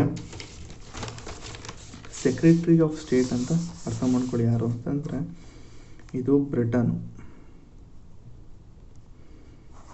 ಇದು ಇಂಡಿಯಾ. ಈಗ ಇಂಡಿಯಾದಲ್ಲಿ ಒಬ್ಬನ ಅಪಾಯಿಂಟ್ ಮಾಡ್ತಾರೆ, ಯಾರು ಅಂದರೆ ಸೆಕ್ರೆಟರಿ ಆಫ್ ಸ್ಟೇಟ್ ಅಂತ. ಸೊ ಈ ಸೆಕ್ರೆಟರಿ ಆಫ್ ಸ್ಟೇಟ್ ಏನು ಮಾಡ್ತಾನೆ, ಇಂಡಿಯಾದಲ್ಲಿ ಆಗು ಹೋಗುಗಳನ್ನ ಇವನು ಇಂಡಿಯಾದಲ್ಲಿ ಅಪಾಯಿಂಟ್ ಆಗಿದ್ರು ಕೂಡ ಸೆಕ್ರೆಟರಿ ಆಫ್ ಸ್ಟೇಟು ಇಂಡಿಯಾದ ಆಗು ಹೋಗುಗಳನ್ನ ಇವನು ಬ್ರಿಟಿಷರಿಗೆ ತಲುಪಿಸ್ತಾ ಇದ್ದ. ನೋಡಿ ಸ್ವಾಮಿ, ಇಂಡಿಯಾದಲ್ಲಿ ಈ ಥರ ಆಗ್ತಾಯಿದೆ ಅಂತ ಅಂದ್ಬಿಟ್ಟು ಬ್ರಿಟಿಷವ್ರಿಗೆ ಅವನು ಕೆಲಸ ಮಾಡಿಕೊಡ್ತಾ ಇದ್ದ. ಅಂದರೆ ಇವನು ಬ್ರಿಟಿಷವರೇ ಸಂಬಳ ಕೊಡ್ಬೇಕು ತಾನೆ, ಆದರೆ ಈ ಸೆಕ್ರೆಟರಿ ಆಫ್ ಸ್ಟೇಟ್ ಅವನಿಗೆ ಇಂಡಿಯಾದಿಂದನೇ ಸಂಬಳ ಬರ್ತಾಯಿತ್ತು. ಸೊ ಈ ಒಂದು ಮೊಂಟೆಗೊ ಕ್ಲೆಮ್ಸ್ಫೋರ್ಡ್ ರಿಫಾರ್ಮಿಂದ ಏನಾಗ್ತದೆ, ನೋಡಪ್ಪ ನೀನು ಕೆಲಸ ಮಾಡ್ತಾಯಿದ್ದು ಬ್ರಿಟಿಷವ್ರ ಜೊತೆಗೆ, ಸೊ ನಿನಗೆ ಸಂಬಳ ಗಿಂಬಳ ಎಲ್ಲ ನಿನಗೆ ಬ್ರಿಟಿಷವರೇ ಕೊಡ್ತಾರೆ, ಯಾವುದೇ ಕಾರಣಕ್ಕೂ ಇಂಡಿಯಾ ಕೊಡೋದಿಲ್ಲ ಅನ್ನೋದು ಈ ಒಂದು ರಿಫಾರ್ಮಲ್ಲಿ ಇದೆ. ಸರಿನಾ. ಇಷ್ಟು ಬಂದು ನಿಮ್ಮ Montagu Chelmsford and government of India Act 1999 ಸಾಕಷ್ಟು ಗೊತ್ತಿತ್ತು ಅಂತಂದರೆ. Next what are drawbacks of reforms. ಈ ರಿಫಾರ್ಮ್ಸಿಂದ ಒಂದಷ್ಟು ಡ್ರಾಬ್ಯಾಕ್ಸ್ ಏನಿತ್ತು ಅಂತಂದರೆ, ಒಂದು limited franchise, only 1.5 million out of 260 million Indians could vote. ಯಾಕೆ ಸರ್, 260 ಮಿಲಿಯನಲ್ಲಿ 1.5 ಮಿಲಿಯನ್ ಅಷ್ಟು ಮಾತ್ರ ಜನ ಬರೀ ವೋಟ್ ಮಾಡಿದ್ರಂತೆ. ಇನ್ನು ಮಿಕ್ದವರೆಲ್ಲ ಏನು ಮಾಡಿದರು ಅಂತಂದರೆ, ಈ 260 ಅಂದರೆ ಕನ್ಸಿಡರ್ 2 ಮಿಲಿಯನ್ ಅಂತ ತಿಳ್ಕೊಳ್ಳಿ. ಇನ್ನು ಮಿಕ್ಕಂತಹ 252 ಮಿಲಿಯನ್ ಸ್ವಲ್ಪ ಜನ ಪಾವರ್ಟಿ ಲೈನಲ್ಲಿರ್ತಾರೆ, ಬಿಲೋ ಪಾವರ್ಟಿ ಲೈನಲ್ಲಿ. ಸೊ ಈ ಒಂದು ಜನ ಏನಿರ್ತಾರೆ, ಒಂದು 1.5 ಮಿಲಿಯನ್ ಒಂದು 2 ಮಿಲಿಯನು, ಇವರೆಲ್ಲ ಸ್ವಲ್ಪ ಒಂದಷ್ಟು ಜನ ಪ್ರತಿಷ್ಠಿತ ಒಂದಷ್ಟು ಎಜುಕೇಟೆಡ್ ಪೀಪಲ್ ಅಂತ ಹೇಳ್ಬೋದು. ಒಂದು ಸೊಸೈಟಿಲಿ ಒಂದಷ್ಟು ದುಡ್ಡು ಕಾಸು ಇಟ್ಟಿರ್ತಾರಲ್ಲ, ಸೊ ಅಂಥವ್ರು ಮಾತ್ರ ವೋಟ್ ಮಾಡ್ಬೋದಾಗಿತ್ತು. ಅದು ಕೂಡ ಚೆನ್ನಾಗಿ ತಿಳ್ಕೊಳ್ಳಿ. ತುಂಬ ಜನ ಎಲ್ಲರೂ ವೋಟ್ ಮಾಡ್ತಾಯಿದ್ರು, ಜನಗಳು ಮಾತ್ರ ಬರ್ತಾ ಇರಲಿಲ್ಲ. ಜನಗಳು ಯಾವುದೇ ಕಾರಣಕ್ಕೂ ವೋಟ್ ಒಂದು ಬೂತ್ ಹತ್ರ ಬರ್ತಾ ಇರಲಿಲ್ಲ. ಅದಲ್ಲ ಗುರು ರೀಸನು. ಆ ರೀಸನ್ ಏನು ಅಂತಂದರೆ, ಇವರು ಬ್ರಿಟಿಷವ್ರು ಏನು ಮಾಡಿರ್ತಾರೆ ಅಂತಂದರೆ, ವೋಟ್ ಮಾಡಲು ಯಾರು ಯೋಗ್ಯರು ಅಂತ ಅವರೇ ಒಂದು ಕೊಟ್ಟಿರ್ತಾರೆ. ಏನು ಅಂತಂದರೆ, ಯಾರ ಹತ್ರ ಹಣ ಕಾಸು ಚೆನ್ನಾಗಿರುತ್ತೋ, ಶ್ರೀಮಂತರು ಯಾರಾಗಿರ್ತಾರೋ ಅಂಥವರು ಮಾತ್ರ ವೋಟ್ ಮಾಡಲು ಅರ್ಹರು. ಓದಿರಬೇಕು, ಎಜುಕೇಟೆಡ್ ಆಗಿರಬೇಕು. ಸೊ ಅಂಥವ್ರು ಮಾತ್ರ ಇವರು ವೋಟಿಂಗ್ ರೈಟ್ಸನ್ನು ಕೊಟ್ಟಿದ್ದು. ಅಲ್ಲಿ ವುಮೆನ್ಸ್ ಅವ್ರು ಕೂಡ ವೋಟ್ ಕೊಟ್ಟರು ಅಂತ ಹೇಳಿದೆ ನಾನು. ಸೊ ಅವ್ರಿಗೆ ವುಮೆನ್ಸ್ವ್ರಿಗೆ ವೋಟಿಂಗ್ ರೈಟ್ಸ್ ಕೊಟ್ಟರು ಕೂಡ ಅದು ಯಾರಿಗೆ ಅಂತಂದರೆ ಶ್ರೀಮಂತರಿಗೆ ಮಾತ್ರ. ಗೊತ್ತಿರಲಿ ಅದೊಂದು. ನೆಕ್ಸ್ಟು ಸೆಂಟ್ರಲ್ ಲೆಜಿಸ್ಲೇಟಿವ್ ವೀಕ್ನೆಸ್ ಏನು ಅಂತಾರೆ, no control over viceroy and his executive council. ನೋಡಿ, 3 ಜನ ಇಂಡಿಯನ್ಸ್ ಆಗಿದ್ರು ಕೂಡ ಅಲ್ಲಿ ಮೆಜಾರಿಟಿ ಇದೆ ಬ್ರಿಟಿಷವರು, 3 ಜನದ್ದೇನೂ ನಡೀತಾ ಇರಲಿಲ್ಲ ಅಲ್ವಾ. ಇನ್ನು ಮಿಕ್ಕಿದ 5 ಜನ ಅವರು ಮೆಜಾರಿಟಿ ಬರ್ತಾಯಿತ್ತು, ಅವ್ರು ಇಷ್ಟವನ್ನ ಮಾಡ್ತಾಯಿದ್ರು. ಅಂದರೆ ವೈಸ್ರಾಯ್ಗೂ ಮತ್ತು ಎಕ್ಸಿಕ್ಯೂಟಿವ್ ಕೌನ್ಸಿಲ್ಗೂ ಇಬ್ಬರಿಗೂ ಕೂಡ ಯಾರು ಕಂಟ್ರೋಲ್ ಮಾಡೋ ರೀತಿ ಇರಲಿಲ್ಲ. ಅವರೊಂಥರ ಸುಪ್ರೀಂ ಪವರ್, ಇಂಡಿಯಾಗೆ ಸುಪ್ರೀಂ ಪವರ್ ಇವರು. ಅದಕ್ಕೆ ಹೇಳಿದ್ದು ಸುಪ್ರೀಂ ಅಥಾರಿಟಿ ಅಂತ ಹೇಳಿದೆ. Next diarchy inefficiency at the provincial level. ನೋಡಿ, ಒಂದು ಪ್ರೊವಿನ್ಷಿಯಲ್ ಲೆವೆಲ್ಲಿ 2 ಭಾಗ ಮಾಡಿ ಅರ್ಧ ನೀನು ಆಳು ಇನ್ನರ್ಧ ನಾನು ಆಳ್ತೀನಿ ಅಂತ ಅಂದ್ಬಿಟ್ಟು ಏನಿದೆ ಅದು ಸ್ವಲ್ಪ ತಪ್ಪಾಗಿತ್ತು. ಯಾಕೆ ಅಂತಂದರೆ ರಿಸರ್ವ್ ಸಬ್ಜೆಕ್ಟ್ ಏನಿತ್ತು, it remain under the British control where the minister had no control over the finance and bureaucrats. Governor could over at the minister and critical matters. ನೋಡಿ, ಇದು ಕೂಡ ಒಂದು ರೀಸನು. ಗವರ್ನರ್ ಯಾವುದೇ ಒಂದು ಟೈಮಲ್ಲೂ ಕೂಡ ಮಿನಿಸ್ಟ್ರು ಕೊಟ್ಟಂಥ ಕೆಲವೊಂದು ಪವರ್ಗಳನ್ನ ಕಸ್ಕೊಳ್ಬೋದಿತ್ತು. ಸೊ ಇಷ್ಟೆಲ್ಲ ಇದು ಕೂಡ ಒಂದಷ್ಟು ಡ್ರಾಬ್ಯಾಕ್ಸ್ ಆಗಿತ್ತು. Next unfair seat allocation allocation of seats was based on importance of provinces. ಈಗ ಒಂದೊಂದು ಪ್ರಾವಿನ್ಸಲ್ಲಿ ಇಷ್ಟಿಷ್ಟು ಸೀಟ್ ಅಂತ ಇರುತ್ತೆ ಅಲ್ವಾ, ಅಂದರೆ ಕರ್ನಾಟಕದಲ್ಲಿ ಲೋಕಸಭೆಗೆ ಎಷ್ಟು ಸೀಟ್, ಈಗ ಒಂದು 30 ಸೀಟು ಅಂತ ಹೇಳ್ಕೊಳ್ಳಿ, ಯು ಪಿಲಿ ಒಂದು 80 ಸೀಟು, ಬಿಹಾರಲ್ಲಿ ಒಂದು 70 ಸೀಟು. ಸೊ ಒಂದೊಂದು ಪ್ರಾವಿನ್ಸ್ ಎಷ್ಟು ಇಂಪಾರ್ಟೆಂಟ್ ಆಗುತ್ತೋ ಅಂದರೆ ಆ ಪ್ರಾವಿನ್ಸ್ ಪಾಪ್ಯುಲೇಷನ್ ನೋಡಿ ಸೀಟ್ಗಳನ್ನ ಕೊಡ್ತಾರಿಲ್ಲ. ಈಗ ನಮ್ಮ ಕರ್ನಾಟಕ ತುಂಬ ಇಂಪಾರ್ಟೆಂಟು, ಬ್ರಿಟಿಷ್ ಅವ್ರಿಗೆ ತುಂಬ ಇಂಪಾರ್ಟೆಂಟ್ ಅಂತಂದರೆ ಮಾತ್ರ ಆ ಒಂದು ಕರ್ನಾಟಕದಿಂದ ನಂಬರ್ ಆಫ್ ಸೀಟ್ಸ್ ಏನಿತ್ತು, ಅಲೋಕೇಶನ್ ಸೀಟ್ಸ್ ಇತ್ತು ಜಾಸ್ತಿ ಇರ್ತಿತ್ತು. ಕರ್ನಾಟಕ ಏನಾದರೂ ಬ್ರಿಟಿಷ್ ಅವ್ರಿಗೆ ಹೆಲ್ಪ್ ಆಗೋ ರೀತಿ ಇತ್ತು ಅಂದರೆ ಮಾತ್ರ ಅವ್ರಿಗೆ ಜಾಸ್ತಿ ನಂಬರ್ ಆಫ್ ಸೀಟ್ಸ್ಗಳನ್ನ ಕೊಡ್ತಾಯಿದ್ರು. ಅಕಸ್ಮಾತ್ ಯು ಪಿಲಿ ತುಂಬ ಪಾಪ್ಯುಲೇಷನ್ ಇದೆ, ಯು ಪಿಲಿ ಕೊಡಬೇಕಲ್ವ, ಬಟ್ ಯು ಪಿಲಿ ಕೊಡ್ತಾ ಇಲ್ಲ. ಆದರೆ ಮತ್ತು ಯು ಪಿ ಅಂತೇನಿಲ್ಲ, ಅದನ್ನೆಲ್ಲ ಬಿಹಾರ್ ಅಂತಲೇ ಇತ್ತು, ಬಿಹಾರ್ ಅಂತಲೇ ಬೆಂಗಾಲ್ ಅಂತ ಇತ್ತು. ಅದು ನಿಮ್ಗೊಂದು ಎಕ್ಸಾಂಪಲ್ ಕೊಡ್ತಾಯಿದ್ದೀನಿ. ಬ್ರಿಟಿಷರಿಗೆ ಯಾವ ಒಂದು ಪ್ರಾವಿನ್ಸು ಅವ್ರಿಗೆ ತುಂಬ ಒಂದು ರೆವೆನ್ಯೂ ಜನ್ರೇಟ್ ಮಾಡಿಕೊಡುತ್ತೆ, ತುಂಬ ಇಷ್ಟ ಆಗುತ್ತೋ ಅಂಥ ಒಂದು ಪ್ರಾವಿನ್ಸಿಗೆ ಮಾತ್ರ ಅವರು ಸೀಟ್ಗಳನ್ನ ಅಲೋಕೇಟ್ ಮಾಡ್ತಾಯಿದ್ರು. ಸರಿನಾ, ಇದು ಕೂಡ ಒಂದು reason. Next parallel administration of reserved and transfer subjects was unworkable. Parallel ಅಂತಂದರೆ ಹೇಳಿದ್ನಲ್ಲ, ಈ ರೀತಿ ಒಂದು ಪ್ರಾವಿನ್ಸ್ನ ಅರ್ಧ ಮಾಡಿ ಆಡಳಿತ ಮಾಡೋದೇನಿದೆ, ಇವರು ಎಜುಕೇಷನ್ ನೋಡ್ಕೊಳ್ಳೋದಂತೆ, ಎಜುಕೇಷನ್ನು, ಹೆಲ್ತ್, ಅಗ್ರಿಕಲ್ಚರ್ ಇವ್ರು ನೋಡ್ಕೊಳ್ಳೋದಂತೆ ಇಂಡಿಯನ್ಸು. ಬ್ರಿಟಿಷವರು ದುಡ್ಡು ಕಾಸು, ಹಣ, ಫಿನಾನ್ಸು ಇದನ್ನೆಲ್ಲ ಇವ್ರು ನೋಡ್ಕೊಳ್ಳೋದಂತೆ. ಸೊ ಈ ಥರ ಒಂದು ಪ್ಯಾರಲಲ್ ಅಡ್ಮಿನಿಸ್ಟ್ರೇಷನ್ ಇದ್ದಾಗ ಅದು ಕಂಪ್ಲೀಟ್ ಪ್ರಾವಿನ್ಷಿಯಲ್ ಅಡ್ಮಿನಿಸ್ಟ್ರೇಷನು ಬಿದ್ದೋಗುತ್ತೆ. ಸರಿನಾ, ಇದು ಕೂಡ ಒಂದು ಡ್ರಾಬ್ಯಾಕ್ ಆಗಿತ್ತು, ಒಂದಷ್ಟು ರೀಸನು. ನೆಕ್ಸ್ಟು ಕಾಂಗ್ರೆಸ್ ರಿಯಾಕ್ಷನ್ ಏನಿತ್ತು ಅಂತಂದರೆ, ಕಾಂಗ್ರೆಸ್ ತುಂಬ ಜನ ಒಂದಷ್ಟು ಹೇಳಿದ್ದಾರೆ. ಏನಂತ ಹೇಳಿದ್ದಾರೆ ಅಂತಂದರೆ, ಕಾಂಗ್ರೆಸ್ ಆಟ್ ಇಟ್ಸ್ ಸ್ಪೆಷಲ್ ಸೆಷನ್ ಆಗಸ್ಟ್ 1918 ಮತ್ತೆ ಸೇರಿರ್ತಾರೆ. ಪ್ರಿಸೈಡೆಡ್ ಬೈ ಹಸನ್ ಇಮಾಮ್ ಅವರು ಪ್ರಿಸೈಡ್ ಅಂದರೆ ಪ್ರೆಸಿಡೆಂಟ್ ಆಗಿರ್ತಾರೆ ಆ ಒಂದು ಕಾಂಗ್ರೆಸ್ ಸೆಷನ್ಗೆ. ಸೊ ಅವರ ಒಂದು ಲೀಡರ್ಶಿಪ್ಪಲ್ಲಿ ಏನು ಕಾಂಗ್ರೆಸ್ ಸೆಷನ್ ಬಂತು. So he termed the reform as a disappointing and unsatisfactory and demanded effective self-government. ಈ ಒಂದು ರಿಫಾರ್ಮ್ಸ್ಗೆ ಒಂದಷ್ಟು ಹೇಳ್ತಾರೆ, ಏನು ಅಂತಾರೆ, ಡಿಸಪಾಯಿಂಟಿಂಗ್ ಆಗಿದೆ ಮತ್ತು ಅನ್ಸ್ಯಾಟಿಸ್ಫ್ಯಾಕ್ಟರಿ ಅಂತ ಹೇಳ್ತಾರೆ. ನೆಕ್ಸ್ಟು ತಿಲಕ್ ಅವರು ಒಂದು ಹೇಳ್ತಾರೆ, ಏನು ಅಂತಂದರೆ, ತಿಲಕ್ ಅವರು ಆವಾಗ ತಾನೇ ಹೋಮ್ ರೂಲಿಂಗ್ ಮೂವ್ಮೆಂಟ್ ಬಿದ್ದೋಗಿರುತ್ತೆ ಅಂತ ಹೇಳಿದೆ. 1919 ಟೈಮಲ್ಲಿ ಕಂಪ್ಲೀಟ್ ಹೋಮ್ ರೂಲಿಂಗ್ ಮೂವ್ಮೆಂಟ್ ಬಿದ್ದೋಗುತ್ತೆ. ಅಂದರೆ ಹೋಮ್ ರೂಲಿಂಗ್ ಮೂವ್ಮೆಂಟ್ ಅಂದ ತಕ್ಷಣ ತಿಲಕ್ ಅವರು ಬಿಟ್ಟು ಹೋಗ್ತಾರೆ ಅಂತಲ್ಲ, ಜನಗಳೇ ಬಿಟ್ಟು ಹೋಗ್ತಾರೆ. ಯಾಕಂದರೆ ಸೆಲ್ಫ್ ಗೌರ್ಮೆಂಟ್ನೇ ಆಗಸ್ಟ್ ಡಿಕ್ಲರೇಷನ್ ಕೊಡ್ತೀನಿ ಅಂತ ಹೇಳಿದ್ರಲ್ಲ. ಸೊ ಅದನ್ನು ನೀವು ಲಿಂಕ್ ಮಾಡ್ಕೋಬೇಕು. ಸರಿನಾ, Tilak called the reform unworthy and disappointing, a sunless dawn ಅಂತ ಹೇಳ್ತಾರೆ. ಅಂದರೆ ಸೂರ್ಯನೇ ಇಲ್ಲದ ಒಂದು ಬೆಳಗಿನ ಜಾವ ಅಲ್ವಾ, ಸನ್ರೈಸ್ ಅಂತಾರಲ್ಲ, ಸೂರ್ಯನೇ ಇಲ್ಲದಂತಹ ಒಂದು ಬೆಳಗಿನ ಜಾವ ಅಂತ ಹೇಳಿದ್ದಾರೆ. ನೆಕ್ಸ್ಟು ಆನಿ ಬೆಸೆಂಟ್ ಅವ್ರು ಹೇಳ್ತಾರೆ, Annie Besant describe them unworthy of England to offer and India to accept ಅಂತ ಅವರೊಂದು ಸ್ಟೇಟ್ಮೆಂಟ್ ಕೊಡ್ತಾರೆ. ಆಯಿತಾ, ಇಷ್ಟೆಲ್ಲ ಒಂದಷ್ಟು ಸ್ಟೇಟ್ಮೆಂಟ್ ಕೊಡ್ತಾರೆ. ಸೊ ಇಷ್ಟು ಬಂದು ಒಂದಷ್ಟು ಜನದ ಕಾಂಗ್ರೆಸ್ ರಿಯಾಕ್ಷನ್ ಆಗಿತ್ತು. ನೆಕ್ಸ್ಟ್ ಇದು ಕನ್ಕ್ಲೂಷನು, ಸುಮ್ಮನೇನೋ ಒಂದು ಬರೆದಿದ್ದೀನಿ. ಸರಿ, ನಾನು ನೆಕ್ಸ್ಟ್ ಕ್ಲಾಸಲ್ಲಿ ನಾನು ಮೇಕಿಂಗ್ ಆಫ್ ಗಾಂಧಿ ಬಗ್ಗೆ ಕಂಪ್ಲೀಟ್ ಇನ್ನೊಂದು ವೀಡಿಯೋ ಮಾಡಾಕ್ತೀನಿ, ಯಾಕಂದರೆ ಲೆಂತಿ ಇದೆ.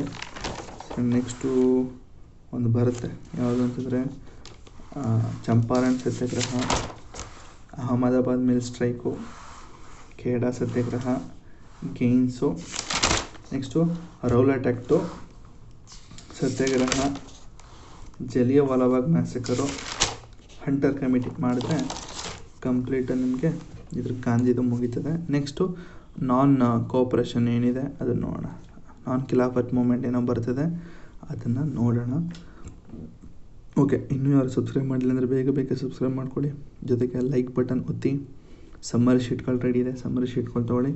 ನೆಕ್ಸ್ಟ್ ಕ್ಲಾಸಲ್ಲಿ ನಾನು ಮೇಕಿಂಗ್ ಆಫ್ ಗಾಂಧಿ ಬಗ್ಗೆ ಮಾತಾಡ್ತೀನಿ. ಸರಿನಾ, ಏನಾದರೂ ಡೌಟ್ ಇತ್ತು ಅಂದರೆ, ನನ್ನ ಕ್ಲಾಸಲ್ಲಿ ಸ್ವಲ್ಪ ಏನಾದರೂ ತಪ್ಪಿತ್ತು ಅಂದರೆ, ಕೆಲವೊಂದು ಪಾಯಿಂಟ್ಗಳು ತಪ್ಪಿತ್ತು ಅಂತಂದರೆ ಕ್ಷಮಿಸಿ. ತಪ್ಪಿತ್ತು ಅಂದರೆ ಕಮೆಂಟಲ್ಲಿ ಹೇಳಿ, ತಿದ್ದುಕೊಳ್ತೀನಿ ಅಂತ ಹೇಳ್ತಾ ಈ ವಿಡಿಯೋನ ಅಥವಾ ಈ ಕ್ಲಾಸ್ನ ಇಲ್ಲಿಗೆ ನಿಲ್ಲಿಸ್ತಾ ಇದ್ದೀನಿ. Thank you.